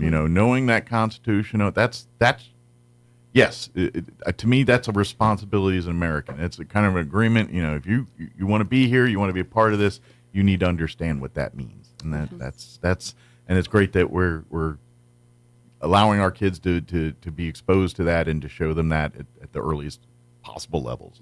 So it's important. It is, and we have a new law in place that there's a day that is set aside to ensure that everybody has the opportunity to exercise their right to vote. Absolutely. So, very important. That's right. And so please do that. This is that important time of the year. Debates were on TV last night and all that here. This is your civic responsibility time, and it's time. It's great we educate our kids on, what's the proper way to do these things and what you can do and can't do. So love it. It's all good stuff. By the way, that's all also done in our colleges and everything else, like you're talking about the mandate. So if you don't, as individuals, you want to know more, please, you get involved with the schools and everything else too. They'd love to have you, be a participant in that and be on that too. Reach out to your class, your teachers, and your principals and things about that. That's actually on my list. Very good. Jump to the gun here. Sorry, go ahead. Continue on. Okay. So the other big thing that's happening is that September is Attendance Awareness Month. Okay. It's also Hispanic Heritage Month, but we're really bringing attendance to the forefront because we know that in our community, in our state, and across the country, there is an issue with chronic absenteeism. And so we received a grant last year to support improving attendance. And so we had a great team of people from across the community and in the district who've been working on this for a full year. Excellent. We know we don't have the data yet from the state, but we believe based on the data that we've tracked that we're already seeing a reduction in the chronic absenteeism. We're not talking about perfect attendance, but we're talking about kiddos who are right. They're missing, 45 plus days a year or whatever that number is. Yeah. And if they're not in school, they can't learn. So anyway, we had a campaign committee that put together this big back to school event. We brought in guest speakers for the teachers. We passed out books. We have success bags. I brought one for you, but I left it in the car, so I'll have to bring it up. Well, thank you. And so really just it's important, I think, for our community to know the resources that we have out there and for us to come together as a community because it takes all of us to make sure our kids are in school. We talked about it yesterday with my team a little bit. In some cases, I think they're very minimal. There are those that just don't really value that free education that we get in the United States. They don't see the value in that. But there are others that have real barriers, and they're struggling to get their students in school for one reason or another. And so, it's so hard to get to the next step if you're not if you're not fully developed in the first step. It's like you said earlier, a child cannot learn in school if they're not in school. And I get it. Life does happen sometimes, and you got to pull your child out because of a death in the family or something happens. But you're right. We need to remind ourselves that, look, you need to plan life around your kid's school on these things because these kids need to be in school. Absolutely. And I get it. You want to save a few money by going on vacation off season. I get it. But a week out of school, especially for younger, where they're in those years where they're really kind of formulating the foundation here, a week off is a huge detriment to that child in that process. It is. And especially, at the high school, so we're on a rolling block schedule in the high schools. So 1 day is essentially 2 days of instruction. So if a student misses 1 day, they're missing. They're behind the 8 ball here. Huge amount of instruction. And so, and we also know that there's a lot of research out there in kindergarten and early childhood that say that those habits start early, attending school. And so we want to make sure our pre-Ks and our kinders are all there. And I'm not trying to be the judgmental parent types here, but your kids are sponges, and the routines you give them early are going to stick later. And so if you're cutting corners early, you're sending a message saying it's okay to do this later in life. And I'm not saying you're gonna get caught every time. You'll get away with it sometimes, but in the end, that's going to catch up to your child. You are giving your child a disadvantage. I know you're not intending to. You're just thinking, it's just a week, it's fun. No, you don't understand that it's especially when they're in those elementary ages where those kids are learning the basics to get to the next thing. If you don't have the foundation in English and math that they're learning in elementary, it makes it really hard in middle school and high school to do the more advanced stuff here. And so that's why it's so important. So yes, when they're learning the basics, they need to be there for every moment of that because it's constant reinforcement, and these kids, a week away is a week of not doing that, and then they come back and they don't retain it. They don't until it's second nature. You got to literally keep banging it into their head until it sinks. That's true. Absolutely. That's sure does. All of you teachers like, and my wife's just like, my wife's a teacher too. So. But parents, it is so important to make sure your kid's in class, and so That's the thing. And I get it. Life happens and things, but if those moments do come, be proactive in that. If you know you're going to be gone a week, talk with I'm almost 99.999% sure your teacher will work with you on making sure that they get whatever, we're going to be gone a week, but this is what we're working on. They can do this while they're traveling or whatever. If at the bare minimum, at least be in constant contact with, so whatever the child's going to miss, we can mitigate it as much as possible. Exactly. And so along those lines, I just want to mention that we have an attendance liaison in the district. Her name is Laura Macias. Okay. LAMACIAS at risd.k12.nm.us. So she will help if there's, a situation that she can assist with. She's there.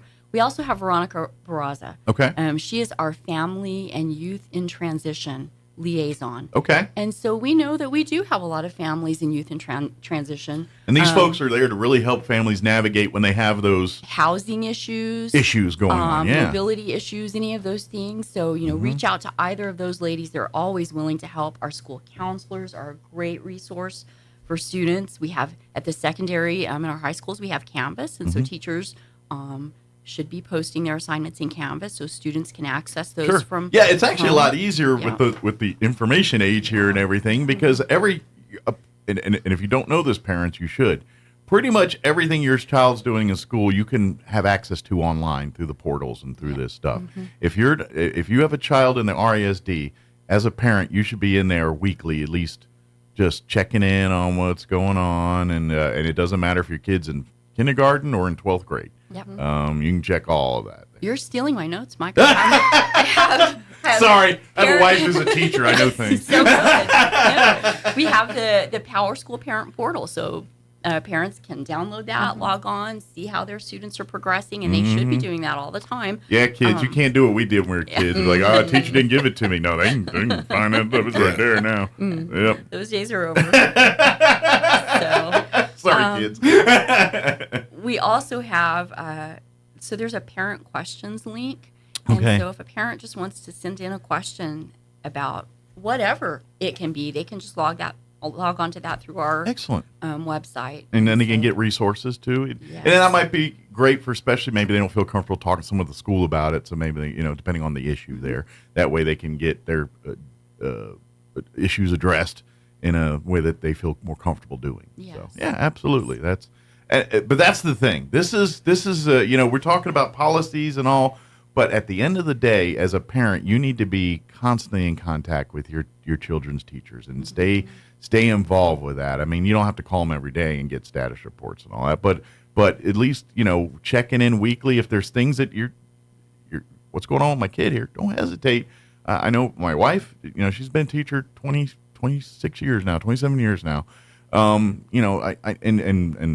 they're all just like that. They're willing to work with you, and they want you to do that. They because I can tell you right now, your teachers are the biggest mama and papa bears for your kids in school. I'm telling you right now, they fight for you, especially at that elementary level, just because I have more experience seeing that. So when those teachers tell you can't go in here, they're telling you to protect your kids.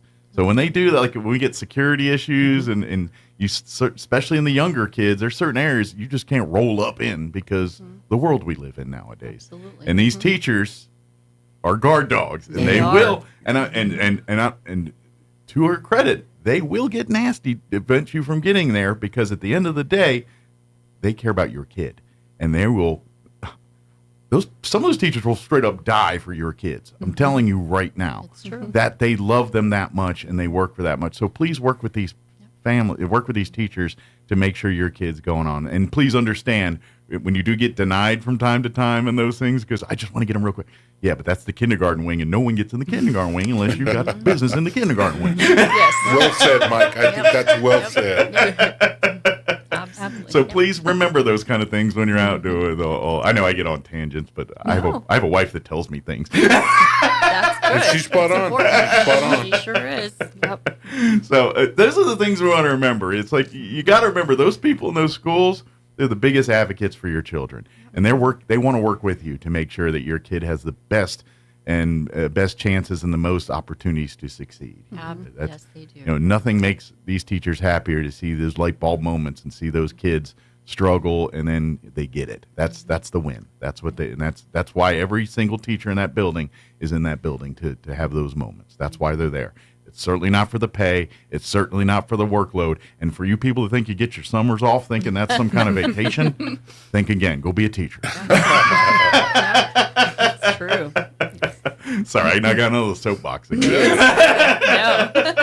Preach This is why I talk. I get on soapboxes. You're on good box. All right, let me bring it back in. What else was on the meeting that we definitely want to talk about here? At this point, I want to just turn it over to Elizabeth because she talked a lot about school counseling and a new platform that we're using, and then about college and career. So we're doing so much pre-K through 12 in college and career. This year we're starting internships and we're building that career exploration. And so Elizabeth has presented at a national conference, Elizabeth and her counseling team, on the work around college and career. So with that, I'll turn it over to the floor is yours.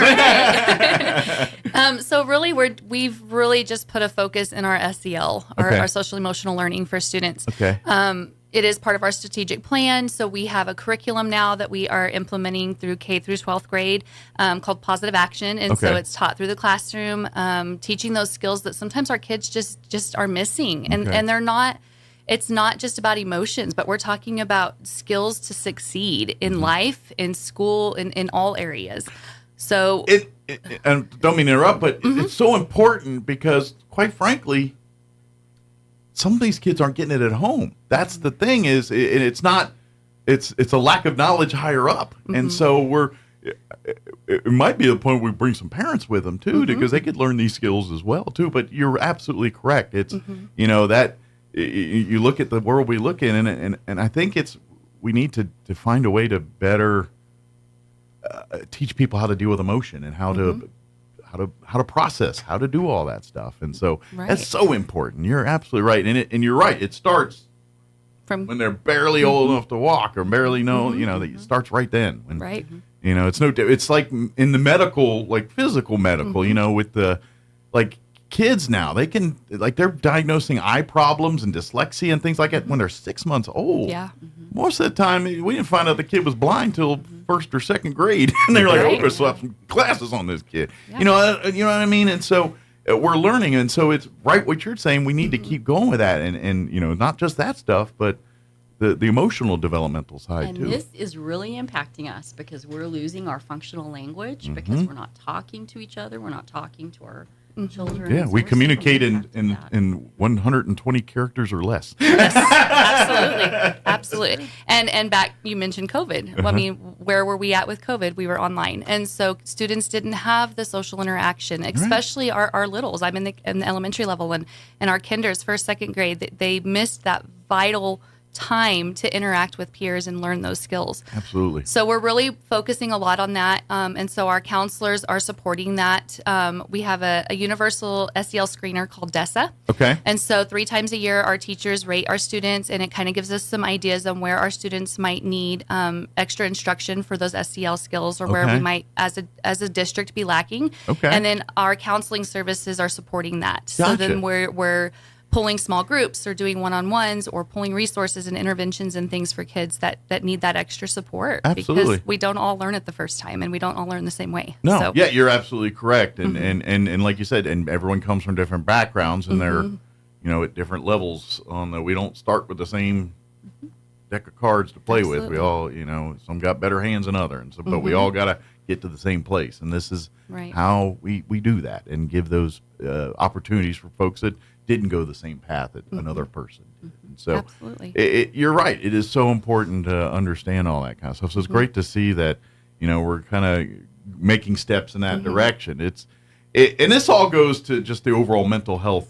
Yes. Like when we talk about medical science and, we've made great strides in certain areas of medicine, cancer things, we're like right there, but the mental health side of medicine, we're 20, 30 years behind everybody else or behind the other facets of medicine on that stuff. So this is the kind of stuff we're going to see. And I'm going to guess we're going to see a lot more of this in the time to come. This is kind of the start of more of this. We're starting to learn, hey, we can impact this at a much earlier level. We don't have to wait till they're almost adults to start addressing these issues. Right. We can get this from the beginning, and that's what we're learning. And we're at a point right now where I've been in education 15 years now, and this is the only time that I think I have ever seen a counselor in every school. So we're really starting to try to build that capacity and that availability for students and families, just so we have the resources for these kids and families to go to. And that's just it. Schools are the resources for more than just education for families now. I mean, look at the summer meal programs. I mean, the RSD is an integral part in that family's life here. Right. And so it is more than ones and twos and ABCs and all that kind Absolutely. of stuff here. So it's great to see that that's coming in. And by the way, this if you're listening and you're a parent and your kids, please, if you're thinking, man, I'm just learning about, please talk to your principals, talk to your teacher. Say, hey, I heard on the radio talking about stuff. What can I do to get my child into some of these programs or be evaluated for some of this stuff? Yes. Please reach out. Please, Absolutely. Yeah, this is what it's there for. And our SEL curriculum actually has a family component, so that there are letters and activities and things that we will roll out to parents. We're still kind of in the early stages of that, but we're planning to get those rolled out so parents can have ideas of how to help with these skills and things at home as well. So there's a family connection piece there. Yeah, also. and again, I know from parenting, when you're trying to sink a message into children, it's so much easier when the message is the same across the board. So what they're learning in school and what they're practicing in school is exactly the same when they get home. They're doing it and practicing the same way. If it's just from experience, you've learned that if you do something different at home than in school, you're probably going to have a trickier time of getting your child to navigate what you're trying to get them to navigate. Right. Absolutely. Just a thought. That's true. Consistency is the key when it comes to raising kids. Absolutely. That's the big lesson. And we can't do it without parents. I mean, absolutely. Well, yeah, we can't. If the teachers don't have full support, the parents are spinning their wheels, and vice versa. You hear that it takes a village 100 times, but that really, when it comes to your kids and getting them to be prepared to be productive adults, it takes a village of people and influences to make that happen. Right. Yep, absolutely. Again, another tangent. When I get on soapboxes. And I just, I want to say that this work is so important, and our community resources are really important in helping us provide some of it, because what we're trying to do is get away from duplicating efforts. So, sometimes we have those students who are at a higher level of need. And so by having the DESA screener in place, we can identify those students and we can bring in the resources, either from within the district or the community, to support them. And so it's really just being very strategic about. And the trick that you guys have to deal with and struggle with it, I don't know if, I think parents realize, but they may not realize until they think about it for a minute, but you're doing all this, but at the same time, you can't detract from the other students' education. And so you incorporate this into the classroom while at the same time allowing the other students to go the whatever normal curriculum or whatever the path is for them. And so that's the dance that teachers and administration's balancing right now. It's all right.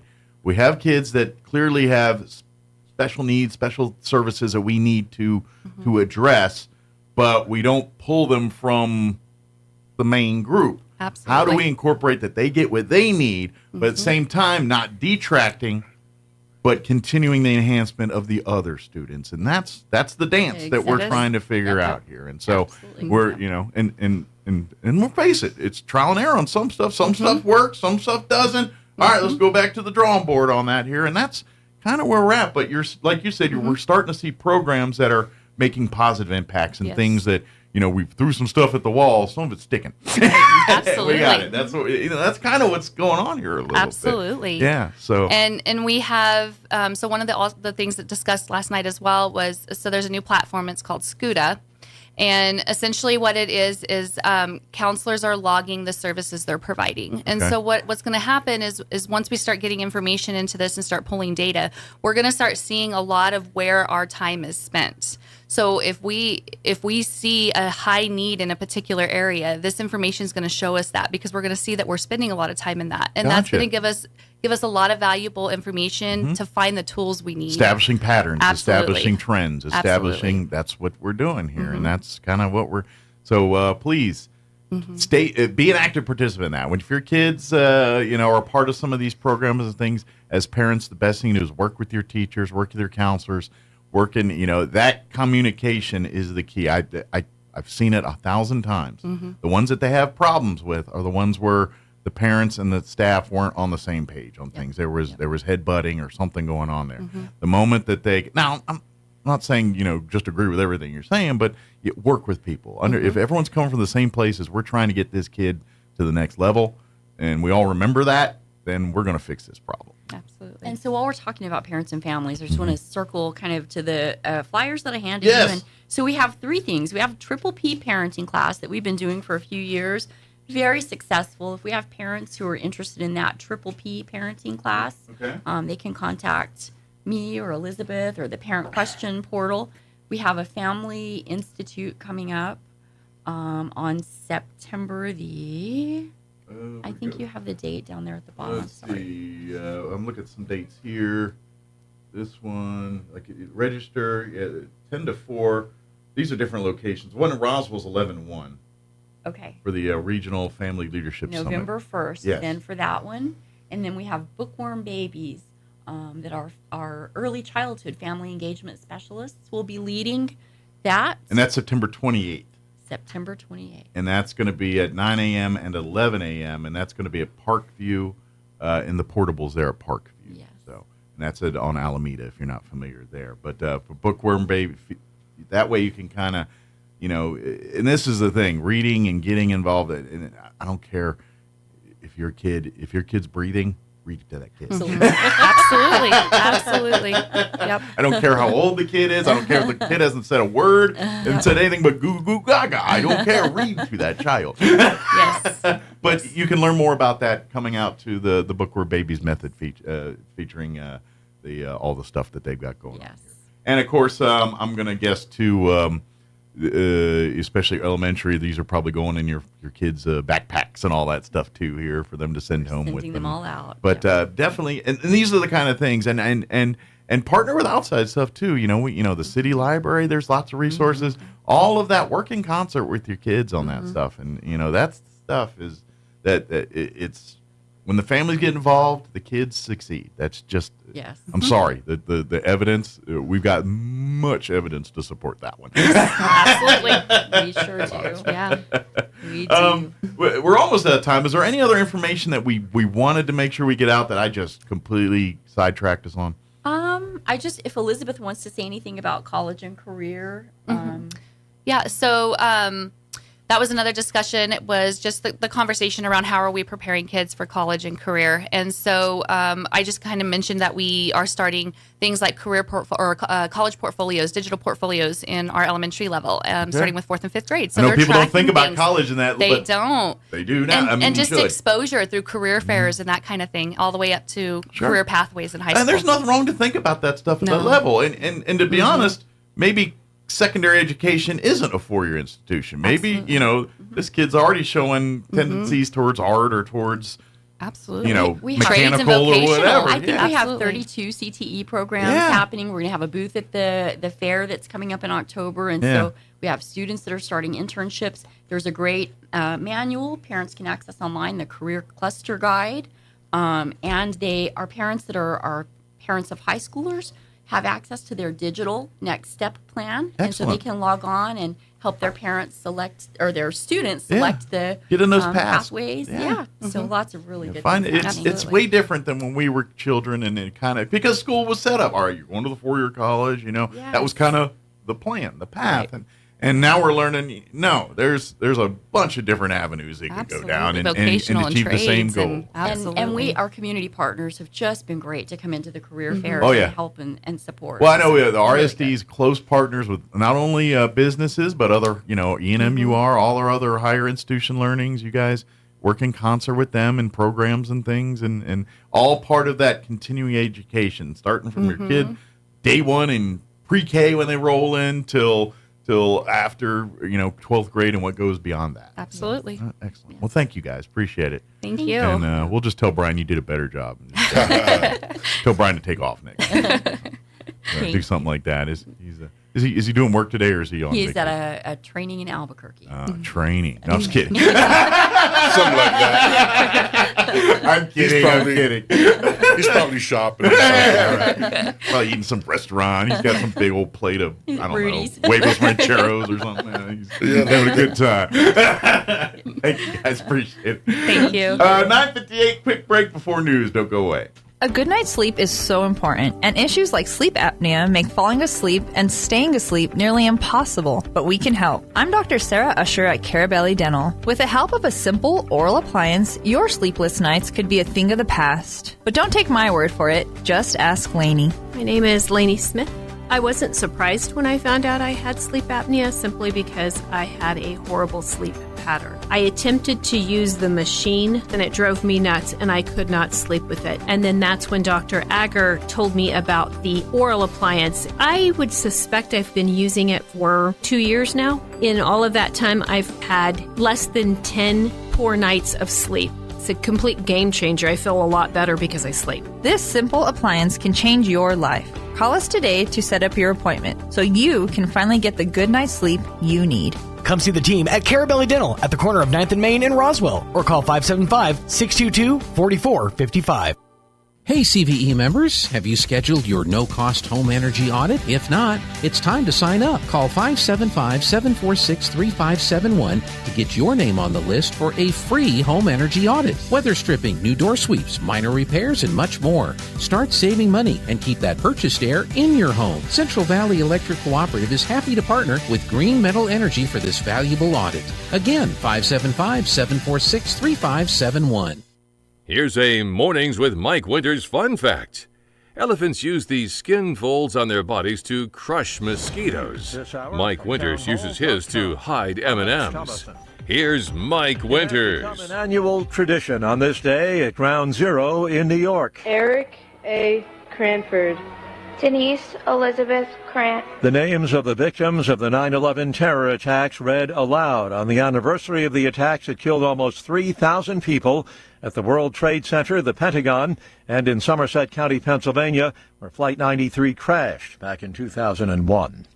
Louisiana residents getting ready. They're bracing for today's landfall of Hurricane Francine. Francine became a hurricane Tuesday evening as it barreled towards South Louisiana, strengthening over extremely warm Gulf waters. Residents possibly in harm's way are rushing to complete storm preparations. Forecasters say the Category 1 hurricane is expected to crash ashore Wednesday afternoon or evening in Louisiana with potentially life-threatening storm surge and damaging wind. Correspondent Norman Hall.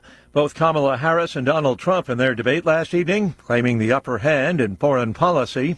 Trump accused the Biden-Harris administration of botching the U.S. military withdrawal from Afghanistan. These people did the worst withdrawal. But Harris faulted Trump for his dealings with the Taliban. The president at the time invited the Taliban to Camp David. And each made a case for being the next commander-in-chief. I have talked with military leaders, some of whom worked with you, and they say you're a disgrace. We had no problems when Trump was president. Greg Clugston at the presidential debate in Philadelphia. Several massive wildfires still burning amid a searing Southern California heat wave. Evacuations have been expanded.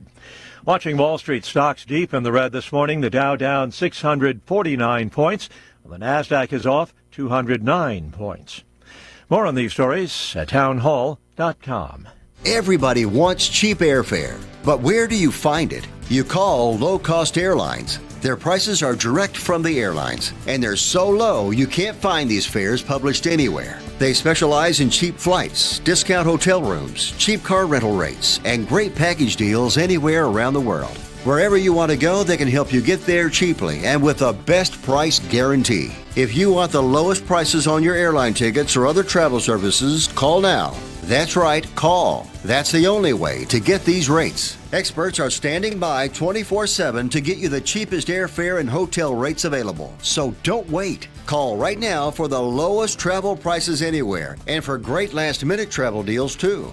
Call 866-755-5300. That's 866-755-5300. Again, that's 866-755-5300. Call us right now.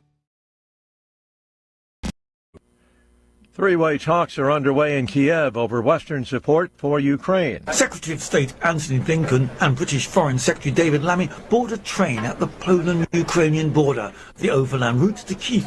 The joint visit to talk with President Volodymyr Zelensky and senior Ukrainian officials comes as Kyiv presses the West to allow it to use long-range missiles against Russia. The US consulate in Poland said the meeting will include discussions on continued support for Ukraine's defense against Russian aggression and how to ensure Ukraine can thrive militarily, economically and democratically in the long term. I'm Charles de Ledesma. The British government unveiling details of a new support package for workers who face losing their jobs at the country's biggest steel plant ahead of its transition to a greener way of doing business.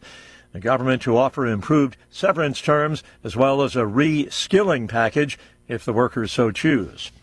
News and analysis, townhall.com. Alabama Senator Tommy Tuberville holding up the promotion of a top aide to Defense Secretary Lloyd Austin. Senator Tuberville has blocked the promotion of Lieutenant General Ronald P. Clark because of his role in failing to announce Austin's absence during a health emergency in January. Tuberville aide Mallory Jaspers says the senator has concerns about Clark's actions during Secretary Austin's hospitalization. Quote, Lieutenant General Clark knew that Secretary Austin was incapacitated and did not tell the commander-in-chief. Jasper says as a senior commissioned officer, Clark's oath requires him to notify the president when the chain of command is compromised. Bob Agnew reporting. New Hampshire will elect a female governor for the third time in November after former U.S. Senator Republican Kelly Ayotte and former Manchester Mayor Democrat Joyce Craig won their respective primaries. Current Republican Governor Chris Sununu not seeking re-election after 4 terms. More on these stories at townhall.com.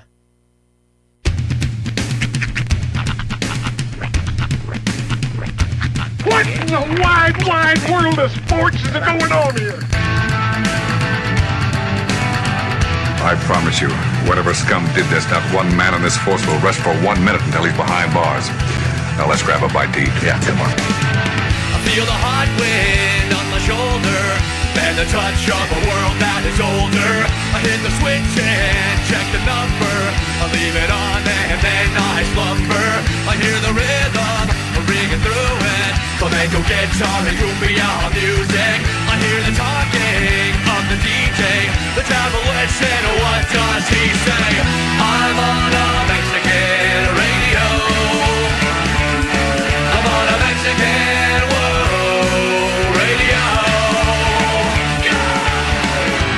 Broadcasting live from high atop the J.P. White Building in downtown Roswell, New Mexico. It's Mornings with Mike Winters on 106.5 Roswell's Talk FM. Is that what I sound like when I talk? Now, here's your host, Mike Winters. And good morning. It is 6 minutes after 9 o'clock. Welcome to hour number 3. Crazy journals of Mornings with Mike Winters, right here on 106.5 Roswell's Talk FM. Happy Wednesday, Patriots Day. Yes. We remember the events that took place on 9/11 today. I believe there's something happening here downtown at the courthouse. The Youth Challenge was lined up along 4th Street they're with gearing American up for flags. 9/11 remembrances here on the courthouse lawn, it looks like. So that's a good thing. Matter of fact, our visitors this hour, American Legion Post 61. We're going to talk about 9/11 and all that here in just a bit. But those remembrances going on all day, and like you said earlier, it's hard to believe that was 23 years ago. 23. Like there's people who are like branch managers of banks who weren't alive during 9/11. There was adults that weren't alive during 9/11. Yeah. It's hard to fathom from someone that lived it. But again, it's all perspective, because I mean, if you grew up post 9/11 or were born post 9/11, it feels like something ancient to you, I guess. It is amazing how many like origin stories come out of it. Like, if you think about it, had 9/11 not happened, we wouldn't have Pete Davidson today. At least not in the capacity that we have him as the comedian, as this famous, because he wouldn't have had that to draw off of. Sure. It was you ask any comedian, they're drawn. It's the clown with the sad face behind it. Well, it's drawn from pain. Maybe he would be happy and have a dad now. Right, and not exactly. Well adjusted. Nobody in stand up is well adjusted. I know, that's what I'm saying. He might be a bank manager at the Wells Fargo or something. The guy I'm opening for at Comedy to the Rescue, get your tickets now at thelibertyinc.com. He was an animal cruelty investigator and an animal rescuer before he did this thing. It's like that is some pain. That's a painful place to draw from. But that's life, man. You're just 9 to 5, just horror after horror after horror. Yeah, but that's life. What if I did this instead of this? Where would I be today? We could play that game all day. Right. The old what ifs machine. I mean, it's like, what if I didn't join the military? Where would I be today? Would I be in New Mexico? Probably not. Right. I probably wouldn't be. I wouldn't be married to my wife. I would have never met her had I not joined the military. Had I decided to, I don't know, work at a 7-Eleven. I don't know. What happens? It's kind of, those life. We all have the moments in life where you're like, what if I did this? How different would my life be? And it is interesting to really like sit back and think about it. It's like I could have been a garbage man. Yeah. There was in Medill, that was the big thing. You either worked at the peanut factory or you went down and worked at the garbage plant because they handled the Tri-County area. So it was the big business in Medill. Garbage men make good money. You know what? When you handle other people's junk, it is you're digging for treasure. I don't know broke garbage men. That's all I'm saying. I don't know many broke. I don't know a lot of garbage men. Although, shout out to the layback crew at the Roswell Sanitation. They're the guys who handled the big bins. Mm-hmm. Yeah. The roll-offs. The roll-offs. Yep. They're the big crew. Yeah, but it's just I've had those moments where you go, all right, what happens if? And you play that game all day, but it is hard to believe. It's like 23. I was married. Like I had my wife. Like we were just married a month before 9/11 happened. I'm like that to me. It does seem like yesterday. But if you're 22, 23 years ago is a million years ago. The entire it's like stuff that happened back in 1983 that was significant and that was memorable. Yeah, I have no opinion about really because I was born in 84, so it doesn't really. It didn't affect me, things that happened in 83. So it's like somebody who's born in 02 or 03. It's just not, sure. It's not on their radar. Well, same thing. Like I was born in 73. So I missed the moon landing by 4 years, basically. Sure. Roughly. And so I was born before it, but I know and I'm aware and appreciate the significance of that event. But in the same time, someone that's 4 years older than me looks at the moon landing way different than I do. Sure. I look at it as ancient history. I wasn't alive yet. So it's something to me that I didn't experience firsthand. It you know what I mean? But someone I don't know the 4-year-old. that's fair. But Maybe still 10 years. But I would imagine 4-year-olds can remember being in the room. They may not understand what was going on, but they remember the family gathering around. You know what I mean? Yeah. It feels like they were on the earth when it happened, and it feels different than when you weren't. I don't remember the incident. I was 2 years old, but I remember the feeling. Yeah, that's what something was different. Yeah, you may not remember the details. I don't remember the details because I was 2 years old. But you remember something different. But you noticed that mom and dad everybody was excited. Yeah. I remember that. That's what I'm saying. And so if you experience that, it's different than if you just read about it in a book. I mean, I can't articulate the day. But I've seen old videos of it. I've seen the Walter Cronkite, commentary about it. But I was not cognizant enough at the time. Right. I mean, and it's like I'm a big World War II fan, or not fan. I guess that's a wrong word for it. I'm a aficionado. History buff of. Yeah. History buff. I mean, I wasn't alive for it, but I can understand the significance of it. I'm kind of like that with Civil War. I growing up, I just loved reading history about Civil War. Right. Growing up in Maryland, Civil War history is a stone's throw World from War I to me was not really all No, I'll be that. honest. I have those exact same feelings about the Cola Wars. I was just before my time, so I didn't get to experience the significance of it. I'm not contrasting and comparing by any stretch of the imagination, but there's certain wars that we all missed out on, but they were significant I served for their during time. the Cold War, so I mean, I was part of the Strategic Air Command, and I Cold War was a different war. I was talking about the Cola War. Pepsi versus Coke. Coke. It was just he was being before funny. my time. He was making a cheesesteak. You and your Crystal Pepsi thing. I miss Crystal Pepsi. You're the one. That was a good time. You're the only one. It was kind of gross back then. It was. It's like drinking toe cheese. Yeah. It doesn't taste like Pepsi. That's the problem. No. I mean, you're lying to me when you say it tastes like Pepsi. You take out it's the like caramel. New Coke or something. Yeah. Mm-hmm. Although I hated Crystal Pepsi much more than I hated New Coke. Like, I can stomach New Coke. Yeah. After like one or two Crystal Pepsis, I'm like, I'm done with the Crystal Pepsi. It is one of those one and done sodas. But New there's Coke a was couple basically of them, Pepsi. Like, there's been a couple of flavors of Mountain Dew that they've come out with. I tried it, and for a couple of seconds, it tasted okay, but then it really was. It does. I think they should rehash New Old Coke.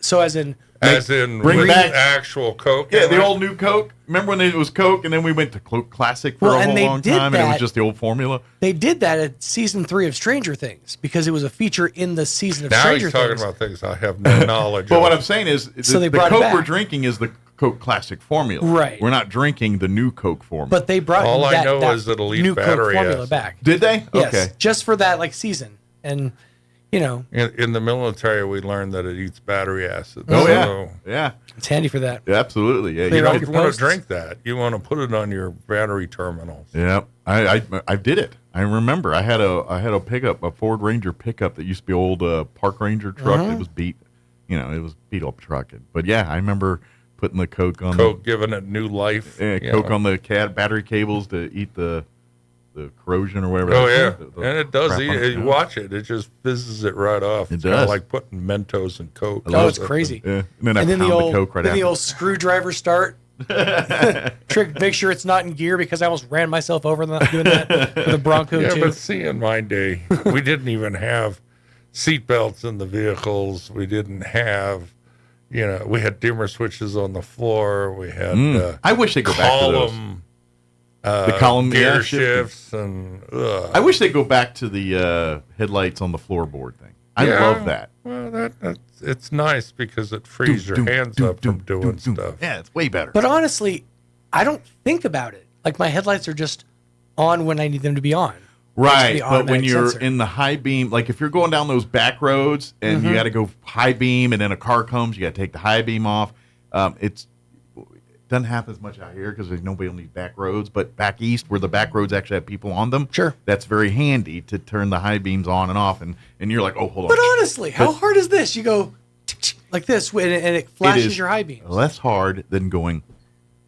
I don't know about that, man. It is at absolutely because you can keep that button, your foot right If on you're that button, Rick Allen, and you're sure. just driving. Doom, doom, doom. Trust me, as a person who did it, Yeah, but it's way With easier. the lights on all the time, it's very difficult to flash your lights, which used to be universal sign of there's a cop ahead. Yeah. Right. Which, by the way, don't ever do if there's a cop behind you because they will pull you over. Oh yeah, they will. Yeah, Just for the record. because it's You're warning. interference with making money for the state. Yeah, but I you know what else I miss? Getting back to the Cokes, I miss getting a soda in the 16-ounce glass bottle with that styrofoam-like wrapper they put on it. You remember the Coke and Pepsi wrappers? It was almost like a styrofoam. It was a styrofoam koozie is what it was. Well, it was the paper, but it was almost so that your styrofoam hands consistency. wouldn't get cold when you were gripping the bottle. I love them, but the best part was the fun of peeling that, because you could peel it, and if you do it right, you can make it one consistent peel. And when you're done, you got this big long string of styrofoam. It takes a little bit of dedication. Yeah. But I when I got my 16-ounce Pepsi or whatever from the ice cream man, and I'm done, we'd spend the whole time peeling that styrofoam thing off. Yes, kids, this was fidget spinners before fidget spinners were fidget spinners. I miss that.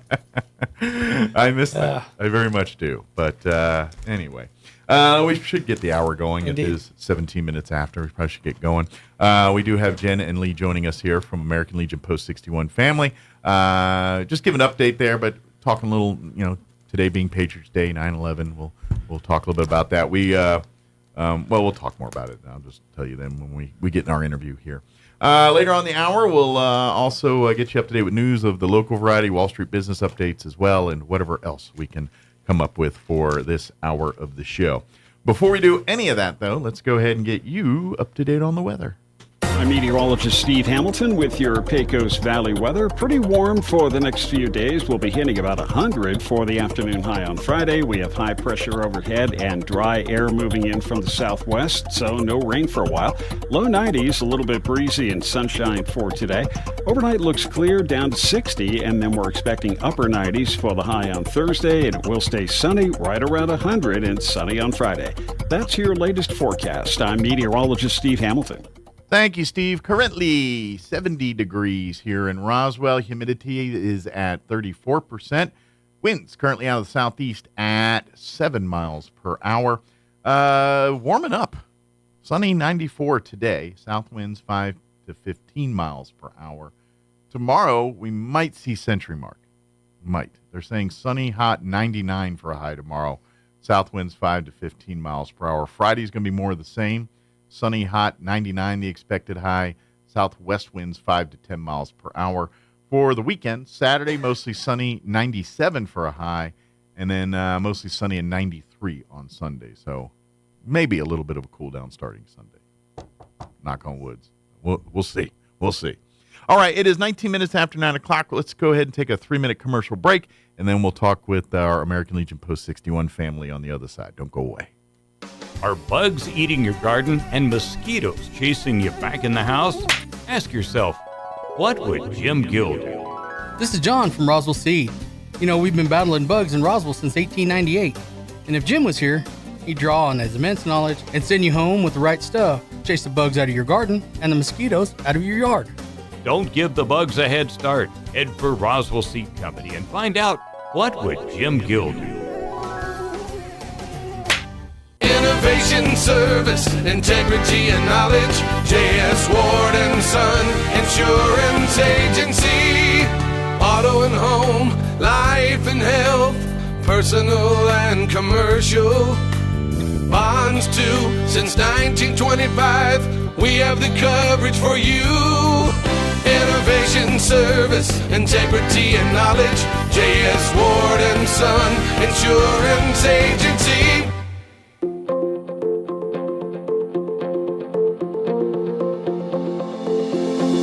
There are 3 key phrases that need to be spoken on a regular basis in a healthy marriage. Hi, this is Pastor Troy and Julie Smotherman for The Joy of Marriage. You know, for over 20 years, Julie and I have been sharing these 3 key phrases, and here they are. I love you, I'm sorry, and I forgive you. Ephesians 4:32 says, be kind and compassionate to one another, forgiving each other, just as in Christ, God forgave you. You know, it's so easy to expect others to love us, to say I'm sorry, and to forgive us. But you know, it's really a gift that we give each other. You know, the Bible teaches us we sow and we reap. Sow into your spouse, I love you, I forgive you, I'm sorry. And then you'll reap a harvest in return. Someone has to start the process. Let that be you today so you can really enjoy your marriage. If you have any questions or would like further information about the Joy of Marriage Ministry, please go to jomconference.com. Artesia General Hospital has welcomed cardiologist Luther Weathers to the team. Dr. Weathers is board certified with a subspecialty in cardiovascular diseases. He treats patients with genetic heart defects, heart rhythm disorders, heart failure, coronary artery disease, chronic high blood pressure, and other cardiovascular diseases. Call 575-736-8270 to schedule your visit with Dr. Weathers in Artesia or visit artesiageneral.com/cardio appointment. Se habla español. Join Hot New Country 92.9 The Brand and Fiero 106.1 FM for a live broadcast this Saturday from 10 to 1 at Roswell Honda. The days are getting cooler and the nights are getting longer, and grilling weather is about to get even better. Roswell Honda has a lot full of great new and pre-owned vehicles that fit your needs and budget. We'll be on hand from 10 to 1 with free hot dogs and ice-cold drinks and your chance to win an all-black 5-burner gas grill with side sear, perfect for grilling season. See you Saturday, 10 to 1 at Roswell Honda, 2177 West 2nd. Here's a Mornings with Mike Winters fun fact. U-Haul is the world's largest advertiser in the Yellow Pages. Too bad millennials don't know what the Yellow Pages are. Here's Mike Winters. And good morning. It is 22 minutes after 9 o'clock. And joining us in studio this morning from our American Legion Post 61 family, Commander Lee and Auxiliary President Jen back with us. Good morning, everybody. Good morning. Dias, El Jefe. How are you all doing today? Hanging in there. Yeah. It's one of those melancholy days. Yeah, melancholy days. You know, it's 9/11. Patriots Day, as it's been officially branded as a solemn day. Yeah, it is. It's a day that you know, I guess you could look at it because you can't say holiday per se because it's not. And we say, and I've caught myself doing it three times. It's a commemorative. There's remembrances day. Around, and I've a celebration, and I'm like, it's not a celebration. Why don't call it that? That's not what it is. So it's one of those weird things that reminds because. It's the worst and the greatest in America all at once. You know what I mean? Yes, we're mourning the loss and the attack and the tragedy, but at the same time, it is a celebration of the American spirit. Right. And and what I like to remember about days like this are the not the tragedy of the event. You know, not the fallings of the buildings, the Pentagon, and Pennsylvania. All that stuff, I don't need to see another footage of that ever again. I'm good on that. Yeah. But the sentiment that came in the days following 9/11, I've never, ever lived, and I'm 51 years old. I don't think I've ever lived on this earth at a time where I never saw that much love for America and love for our country. Yeah, at least for the first year after it happened. Yeah. I had never seen such patriotism. And not just patriotism, but the camaraderie between Americans, just the general love of your fellow citizen. We were all on the same page for once. Yeah. Like, I felt like we didn't care about all the other crap. Yeah. We were like, we're Americans and we're together. I think it went down over the course of about 7 years. And then after that, it's been terrible. Mm-hmm. Yeah. Yeah. And so days like today are that much more important because I want to... We want to honor all the people we lost on that day. Those people we never want to forget. People telling them. me this morning that we should stop talking about it because they don't want to think about it. Yeah, I know it's hard. Isn't it? Life's hard. Those who don't remember, we're doomed to relive it. Mm-hmm. Right. But I also want to focus on that other part. That part that said, through the ashes came a phoenix there with us, and I want to remind people that it's like. This is what we fight for. This is why we do that. That moment in time afterwards, where all of us didn't care about our own world of problems, or who begat whom to what, or this person begat this or that. We were all like, no, we're Americans, and no one attacks us. We are. You know what I mean? And that we finally realized that we're a united country. I wish we could get into that place without having to deal with that to get there. And that's the part. It's like we need reminders that, okay, I get it. We live in a world and things make you mad and things, but we live in the most amazing country in the world. And people that have grown up here and never set foot outside of it, you really have no earthly idea of what life is not like for you outside of the United States. Even the countries that claim to be, like us, your England's, your Australia's, your quote unquote industrialized. I'm telling you, the citizens of those countries do not have the same rules that you do. Even in England, in Australia, in places that you deem. Well, we're a constitutional republic and they're not. We have a Bill of Rights. They do not. Exactly. I mean, look at what's going on in Britain right now. They're claiming that, social media posts in the United States, they can extradite American citizens. People going to jail for saying idiotic things online. You can. And here, that's laughable. But in other countries, and not even just the westernized countries, there are other countries where they don't even have access to those things because their government says no. Sorry. Brazil right now has blocked access to VPNs because that's the only way they can access things like X. Yeah. Well, don't even get me started on the Middle East. And then we're not even talking about the Middle East. And you want to talk about human rights and human things and what you think and what you expect and what they think and what they expect. It's not even remotely the same. Right. All these folks that are, fighting for I'm like, you know what you're fighting for? you know what you're defending? Yeah. And this is the point I'm making is you. If I might set the scene a little bit. Yeah, I'm sorry. I got on a tangent right off the gate. Okay. The UVA, I like to quote from the UVA Miller Center just to let everybody know where I'm getting my information from. Yes, I lived through 9/11, and yes, I watched it live, but this is a fairly good synopsis. So on September 11th, 2001, 2,977 people were killed in the deadliest terrorist attacks in American history. The moment shocked the nation. 2 planes hijacked by Islamic jihadists, vowing death to all Americans, plowed into both towers at the World Trade Center in New York. Another plane was flown into the Pentagon in Washington, D.C. A 4th plane, presumably headed for the White House, was heroically diverted by passengers and ended up crashing in an empty field in Pennsylvania. After reports on the first plane hitting the North Tower, millions watched the second plane hit the South Tower live on television. I was one of those people. Well, that was the moment we all said, "Oh, this isn't an accident." Really. And Sean and I were talking about the 7:00 hour. That when that first plane hit, most people were just like, "Ooh, we got a plane to hit the train." And then the second one hit, it was like, "Uh-oh, this is something different." It was terrifying and startling and humbling event for the country. The 9/11 attacks were the deadliest on American soil since the shock attack at Pearl Harbor 60 years prior, and the sense of outrage was reminiscent of that moment. The attacks in New York occurred in the country's busiest city on a busy workday, and the staggered nature of the attacks meant that news footage captured almost everything as it happened, ensuring that millions of Americans saw the events precisely as they unfolded. Now, this all started, obviously, September 11th, 2001, at 5:45 a.m. when Mohammed Atta and Abdul Aziz Al-Omari, 2 of the intended hijackers, passed through security at Portland International Jetport in Maine. They board a commuter flight to Boston Logan International Airport, and then they board.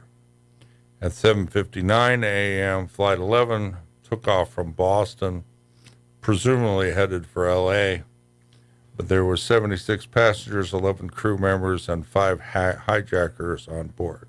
At 8:15 a.m., United Airlines Flight 175 took off from Boston, also headed for L.A. There were 51 passengers and 9 crew, and 5 hijackers were on board. At 8:19 a.m., a flight attendant on Flight 11, Betty Ann Ong, alerts ground personnel that a hijacking is underway and that the cockpit is unreachable. Now, I was laying in bed, Golden, Colorado, and I never watched news in the morning, ever. And I just had this strange feeling that I should turn the news on, and I did. Wow. And this was about when I started watching. And I heard about the hijacking or reports of the hijacking, but they were scoffing about this because, and admittedly this was CNN, they were talking about it as if, oh, this is a standard everyday occurrence, nothing to be alerted about here. In fact, they were laughing and joyful and as if nothing was really going on. Just another day in the world. Yep. So at 8:20 a.m., American Airlines 77 took off from Dulles outside of Washington, D.C., headed for L.A. There were 53 passengers, 6 crew, and 5 hijackers. At 8:24, Mohammed Atta, hijacker on Flight 11, unintentionally alerts air controllers in Boston to the attack. He meant to press the button that allowed him to talk to the passengers on the flight, but he had actually spoken to the FAA, air traffic controllers. At 8:37, after hearing the broadcast from Mohammed Atta on Flight 11, Boston Air Traffic Control alerts the U.S. Air Force Northeast Defense Sector, and they mobilized the Air National Guard to follow the plane. I remember things were getting a little intense. I was supposed to be leaving for work about now, and something told me I should keep watching, and I did. At 8:42 a.m., United Flight 93 took off from Newark, New Jersey. After a delay due to routine traffic, it was headed for San Francisco. There are 33 passengers, 7 crew, and 4 hijackers on board. 8:46, Flight 11 crashes into the World Trade Center North Tower. All passengers aboard are instantly killed, and employees of the World Trade Center are trapped above the 9th floor. Now, something of note, and this may be kind of a sick note, I guess, is a lot of our hijackers went to class to learn how to fly airplanes. Yeah, they took. Now, as a sick joke, a lot of times people learning to fly planes at the end of the day just to let off steam would crash their planes into the World Trade Center. It's like playing a video game. Like a video game. They would do this as a joke, okay? But as it turned out, it wasn't much of a joke for these folks. Sure. Now, I remember reading news reports months after this that these same guys that were training to fly planes, they weren't concentrating much on landing. I heard the same thing. Yeah, they were more the takeoff and the flying. How do I fly, and how do I steer and turn, and how do I turn off the autopilot and crap like that, and turn off the transponders and things of that nature, which brought red flags at the time to the people that were instructing these people, but they didn't take the time to report it. Well, and let's face it, I'm pretty sure it was tough for most people to wrap around their head a concept that someone's going to take an airplane, a major commercial airplane, to fly it into a building. That's just not something rational. Yeah, you know what I mean? I will tell you, I had long now discussions. Now we're guard for it, but then I don't think that thought about that. I had long discussions with my father about this. He was an air traffic controller for 33 years, and he had warned higher-ups of this type of thing happening since the 60s. Okay. Nobody ever gave it much credence, but if you think about it, it's a flying missile. Oh, absolutely. It makes sense after, hindsight I here. know, right. but It's 2020. they had been talking about hardening this for years and years and years, but all administrations prior, they laughed it off. Oh, it never happened. Sure. It's coordination. None of this has happened. It's kind of like somewhere in the government annals, there's these conspiracy theories for, say, zombie apocalypse or whatever. Right. Here's the plan if this happens. And most people treat it as such. They wanted to blame George Bush and all this stuff. But if you look at the timeline, these people started training for this in 1994. Mm-hmm. So years before. Yeah, it's just one of those things that you hindsight's 2020. You're like, well, unfortunately, we missed these red flags on this one, and I don't know if you'd say fortunately. I'd hate to say fortunately. Now we live in a place where these are red flags. Like the things that we're talking about. Like some guys come in and want to start crashing planes. They're not going to look at that the same that they did back then because they're like, oh yeah, that's. Well, they don't allow the crashing into the World Trade Center. But I mean, it's like box cutters. They came in literally. They didn't have weapons and stuff. They literally had box cutters. The same things warehouse employees use to open cutters. Their blades. It's a tool, and now you can't get those, on a plane. Mm-hmm. It makes sense because. Well, don't get me started. But it's just, there's so many things that we do different now because of 9/11. Like, I remember flying in planes and the cockpit's open and you could go and see you know what I mean? Nowadays that thing's locked solid and you don't. I flew in the cockpit. Yeah. When I was in the service, I flew in the cockpit of a 747. Yeah. Yeah. They let you do, and it was open. It's a different thing. Yeah, and when this happened for me, I was in 8th grade, so I've always known it as the cockpit is locked because it happened early enough in my life that when the change happened, I'd never been on a plane before. So, yeah, exactly. If you don't know, you just assume that's a standard operating procedure. Yeah, and that's why I think this is very important what we're doing here today, because there is an entire generation that this happened before they were even born. Yeah, that was what we were talking about earlier. It's like, for us, I was a married man at that point. I just got married a month before, and so I'm an adult. And so I look at it differently, and I feel it different, kind of like we were talking with Lee at the beginning there, versus someone that's 22. that was born a year before, they don't have the same reference. That I Right. mean, to them, it's something you read in a history book. It's not something they experience, and it's a different feeling. It's not as real. So 9:03 a.m., Flight 175 crashes into World Trade Center South Tower. All passengers aboard are killed instantly, and so are an unknown number of people who were in the tower. 9:05 a.m., President George W. Bush was in an elementary school classroom in Florida, is informed about the hit on the second Reading tower. a book to kids, if I remember right. Yeah. His chief of staff, Andrew Card, whispers the chilling news into the president's ear. Bush later wrote about his response, "I made the decision not to jump up immediately and leave the classroom. I didn't want to rattle the kids. I wanted to project a sense of calm. I had been in enough crises to know that the first thing the leader is to do is to project calmness." Now, I remember watching that live. I kind of do too. Yeah. And the look on Bush's face told me everything I needed to know. Yeah, he had that deer in headlights look for a minute. He kind of like, and then kind of as an tried to play aside, it I off. flew on the National Emergency Airborne Command Post in the 80s. Now, that's the plane that they saw over New York City at that time. And I was actually a little on the surprise side, but I knew the emergency plan because You were part of it. I trained You were it. part of it in your days in the military, yeah. But it was the same plan. Of course, it had never been executed before, so I guess it was new to Till most you need to people. update it, yeah.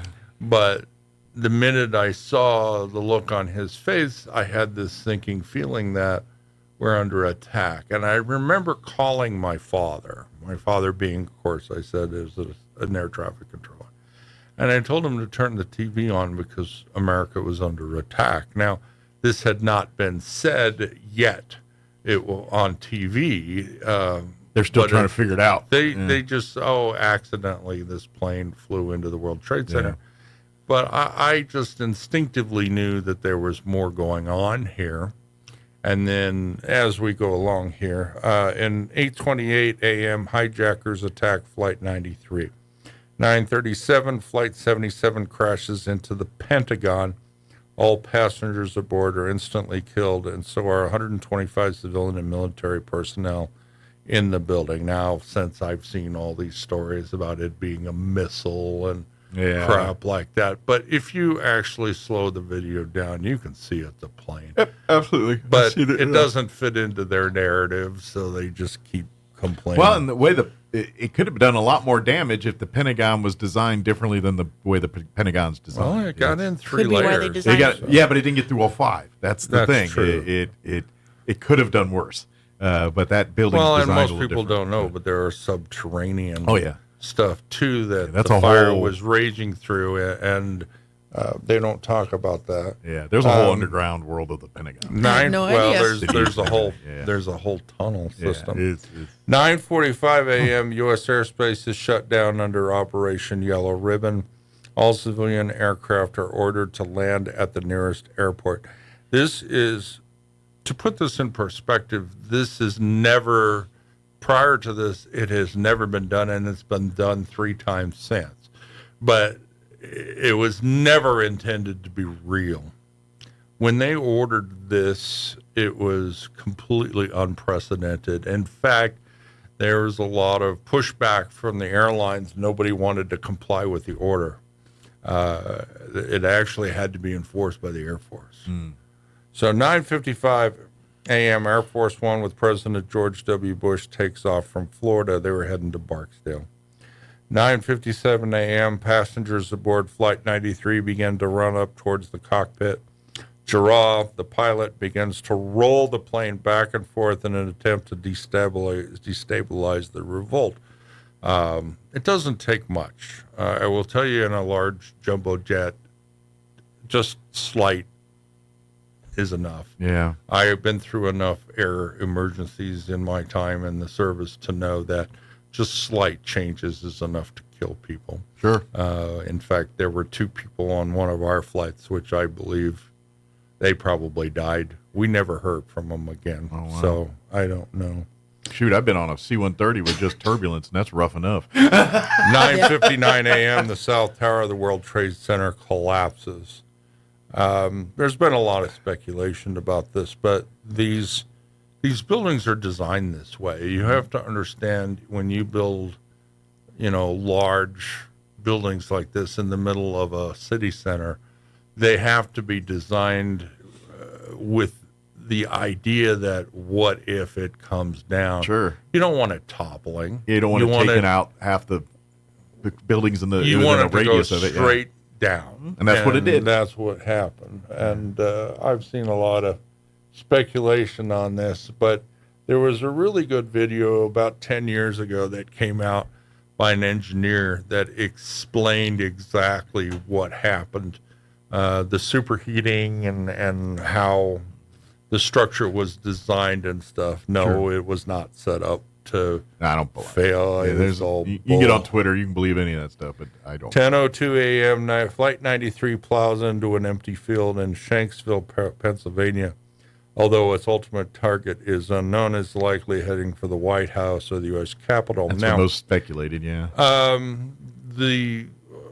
I've read some of the reports on this, and I believe the first target was supposed to be the White House. Gotcha. But he missed. He missed the run. And he's like, I'll go into Virginia and hang out the Pentagon. They actually turned the plane and stuff. Yeah. Now, this is where my personal belief veers off from the narrative a little bit. I personally, and I'm not advocating this as a conspiracy theory, but I don't believe the story that the government put out. If you turn on a cell phone at anything above about 3,000 feet, you can't hit cell towers because you're moving too fast, and 2, you're outside the range. Now, most cell phones have 0.6 watts, which means about 0.6 miles of transmitting capability. I had an old boss that used to say, oh yeah, but if you're up in the air, you get a straight shot and all this. Yeah, well, the power dissipates over 0.6 of a mile. I mean, you're not going to be able to get a signal enough to make coherent telephone calls and messages. So I don't believe this narrative at all. And I personally believe this airliner was shot down.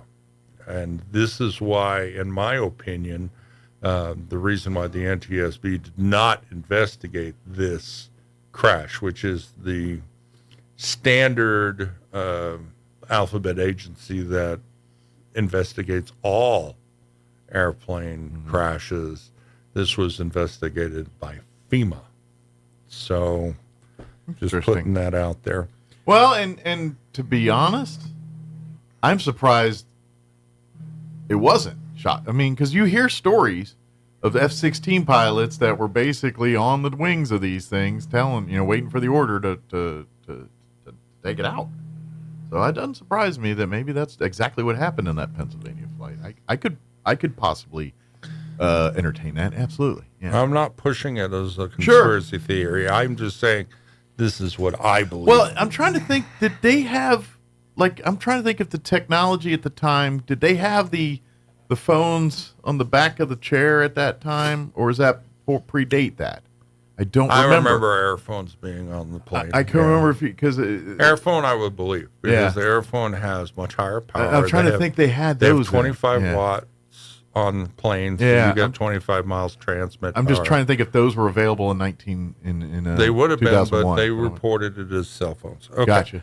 10:18 a.m. President Bush authorized any non-grounded planes to be shot down. At that time, all 4 hijacked planes had already crashed, but the president's team was operating under the impression that Flight 93 was still in the air. Well, that's not precisely true. They actually believed at that moment, as I recall, that there were 2 other planes that were involved, but that was simply because of faulty communication. They had just after that got into contact with them, and realized that they were not part of the conspiracy, and they landed as ordered. Yeah, because there was quite a few. Because like you said, they grounded every plane and said get down now, And basically, they're sending fighters after every plane that didn't get down now. But it turned out to be a communications and glitch. so most of those were, I didn't get word, sorry, or I didn't know, Yeah, 10:28 a.m., the North Tower of the World Trade Center collapsed. 10:53 a.m., Secretary of Defense Donald Rumsfeld orders the U.S. military to move to a higher state of alert, going to DEFCON 3. That was widely speculated as well. 11:45 a.m., Air Force One lands at Barksdale Air Force Base in Shreveport. 12:15, airspace in the United States is completely free of all commercial and private flights. 1:30 p.m., Air Force One leaves Barksdale. They were headed to Sac Underground, Offutt Air Force Base in Omaha, Nebraska. How do I know this? That's where I was stationed. Been a time or two chewing dirt there. Yeah. 2:30 p.m., Rudy Giuliani, the mayor of New York City, visits the fallen Twin Towers of the World Trade Center as what has become known as Ground Zero. 3 p.m., Air Force One lands at Offutt Air Force Base in Nebraska, and President Bush immediately taken to the secure bunker that is capable of withstanding a nuclear attack. On an interesting side note, Strategic Air Command does not exist anymore. It ended its mission in 1993. So, of course, in traditional Air Force manner, they filled the SAC Underground with concrete and dug an entirely new SAC Underground called Stratcom. So it's on the other side of the base. So just so as you know. Plus, Offutt Air Force Base suffered some severe flooding a couple of years ago. In fact, the runways were completely submerged at one end, and so they moved all those special planes that I was on. They moved them to Lincoln, Nebraska for a while because it couldn't take off and land at Offutt. 4:30 p.m., Air Force One leaves Offutt and heads back towards Andrews Air Force Base in Washington, D.C. I will tell you that was against all of the plans. He was not supposed to leave SAC for at least 24 hours based on the plan, but Bush was worried about his image. So, 5:30 p.m., Building 7 of the World Trade Center collapses. Again, nobody can explain that one. 8:30 p.m., Bush addresses the nation finally. Now, and then, of course, we've caught Osama bin Laden and one of their deputies and all that stuff since then. Mm-hmm. But it's been a primary focus of the military to hunt down everybody that's been involved. And then the global war on terror. They put them in Guantanamo Bay, Cuba, as they found it. If they didn't kill them, they put them in Guantanamo Bay. And now the current administration is releasing them. Wasn't there something? I think one of the guys, they were about to plead guilty to something and changed his mind or something that just happened here in the last couple of weeks. Yeah. Under Obama, I strongly disagreed with his decision. He didn't want military tribunals. He wanted to put them into the regular court system and give them American rights. They're not U.S. citizens. Why would you do that? Well, he did it. I like I said, I disagree with it, but way I see it, they're war that's combatants. what they did. Right. They're treated as such. Well, and but they should have been. The events of 9/11 spurred an entire generation, not unlike it did with the attack on Pearl Harbor. Mm-hmm. So most of my generation, as soon as they could, signed up for the military. A lot of them did. And those veterans and their children are honored through the American Legion by what we call the Legacy Scholarship. So the events of 9/11 were tragic, and the events that happened afterward will leave a lasting impression on families all over the country. Absolutely. But we're hoping through the scholarship, it provides college funding to children of post 9/11 veterans who died on active duty. So those that went over and fought for us and didn't make it home, their kids and their spouses and everybody, we tried to take care of them. like we've been doing for the last 100 years. Sure. For all of our veteran families. And I will tell you, these are full ride scholarships. They are full ride scholarships. Not piecemealed or anything like that. No, you get one of these and they'll put you through school. So for those that... I guarantee every one of these people that are getting this would rather have their loved ones than they would. I know people like, wow, look, and I'm like, Yeah. I guarantee every one of these people would trade in the cost of this scholarship, is high. for their loved one to back in their family. Right. So if you are... Today is a day of remembrance and honoring those that participated in the fight back against what happened on 9/11. So if you're interested in honoring that, donations are always welcome. Absolutely. And if you have someone in your family or you know someone in your community who would be eligible for this scholarship, please let them know that it's available. Absolutely. You can find more information at legion.org/scholarships/legacy. Absolutely. So there's all kinds of information. You got your frequently asked questions, you got your eligibility and all of that sort of thing. Excellent. So please look into it. If you have any questions, don't hesitate to reach out to us locally here. We'd be happy to help you I'll also tell you that the Tunnel for Towers is a fantastic It is organization. truly wonderful. They actually build people's houses and mortgage free and all that stuff. They actually came through Artesia a couple years ago. They did. We went and saw that, and that was a And fantastic. matter of fact, while they were here at that time, it just so happened we had an Artesia police officer that was killed in the line of duty, I believe, like a few months prior to that. I remember that. And Tunnel for Towers actually paid for the home of the family for that while they were here. Right. They were here, they met with the family and everything else. And so while they're here promoting and showing the museum and raising money for their program, they helped one of our own here in Artesia. So, so you're absolutely correct. So it's beautiful to know that there are some great things that have sprouted out of this tragedy, but still, it should have never happened. It was a monumental cascade failure of intelligence in the United States. I cannot emphasize that enough.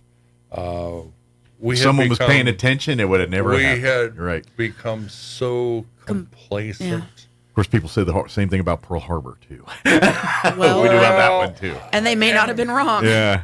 My opinion of Pearl Harbor is probably different than the mainstream, but I do believe that FDR believed that America needed to be part of this global conflict, and he did what he could to facilitate that. Absolutely. But the big difference, I've always said, is at the end of the day, Pearl Harbor was attacking of a military target. It was attacking a base. And whereas 9/11 was nothing but a civilian It was a civilian attack. target. Yep. And I remember the estimations of death were in the 5,000 range or whatever, and it's since been downgraded to under 3,000, but still, that's too the many. number of lives lost in this incident is just, it's and monumental. It's not just the ones that were lost during the incident itself. It's the after effects that people have been dealing with, all of the medical and health issues for years, decades after this happened. Not even the actual victims, the people who were in, but the firefighters and first responders and that breathed in that dust and everything. And that stuff. We have generations of people that are seeing the effects just from the day of trying to help. And things, I'm not going to put it on the same level of Hiroshima, but that's the same type of fallout that you had, whereas for generations afterwards, the cancer and various other things. Afflictions. But I'm not going to put it on the same scale because it's not. But it is the same. I'm not going to compare, recipe, 2 million lives versus 3,000. I'm not going to make that comparison. But what I would say is they are similar, and but also, as I said, should have never happened, and we need to not be complacent. And so, I'm very concerned as a former U.S. Air Force member and as a Legionnaire that our readiness has suffered in the last couple of years. And to me, that's one of my primary concerns is readiness. And we just don't have that right now. And I'm afraid that this is going to leave us open to this style of attack. Now, not to get political, because it's not a political thing, but with all these unvetted people coming across the border, we're asking for trouble. We have a lot of vulnerability. We do, and we have more than we should have. Absolutely.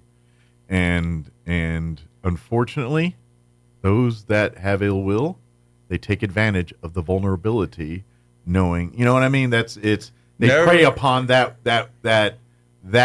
emotion to, we've got to do this. I think it was Patton who said, never underestimate your enemy. Mm-hmm. And I take that as never assume that your enemy is stupid, because your enemy is smart. Sure. And they are going to find anything to use against you. Well, their values aren't the same as your values. Well, I also really appreciate the movie We Were Soldiers. I don't know if you ever saw it. I have. It's a good movie. But the reason I appreciate that movie so much is because it didn't treat the enemy as stupid. Mm-hmm. It treated them as very smart people that knew how to manipulate situations on the battlefield. Yep.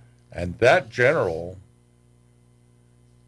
was actually consulted for that movie. And even he says, yes, that was almost precisely the way that it happened, and it was that close.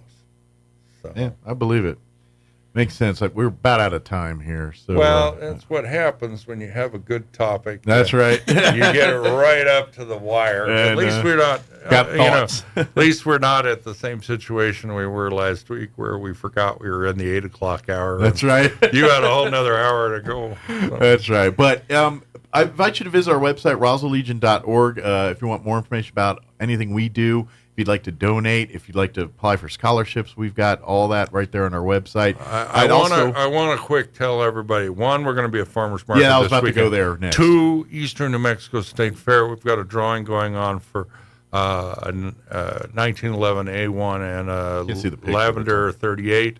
$10 per spot, 6 for $50. But don't forget, we got Wreaths Across America coming up very soon, and Veterans Day Parade is going to be on November 9th. Yep. 9th, yes. And we've got a link for Wreaths Across America on our website, roswelllegion.org there. It's about $17 a spot. Get in early, because we need to reserve as many of these wreaths as possible. Absolutely, yeah. We want to have enough to cover every veterans memorial. Which is, at Memory Lawn, it's about 300, but anything more than that, we've got some spots down at South Park we take care of as well. Put it this way, we have not a lack of locations to put them. No. So the more we get 1,000, we'll find 1,000 places to put them. Yes. Well, 3,000 at South Park. Thanks for your time today. And anytime. Thank hope you guys. That we were able to bring a little bit of I like today. This is good to bring you home and talk a little bit about it in a different level. So appreciate it, guys. And we'll see you. I'll see you guys here day or so. But okay. We'll see y'all next time. All right, it's 10 o'clock. We got to go. Have an amazing day. You're listening to 106.5 Roswell's Talk FM, KENDA, or Roswell, New Mexico News and Progress.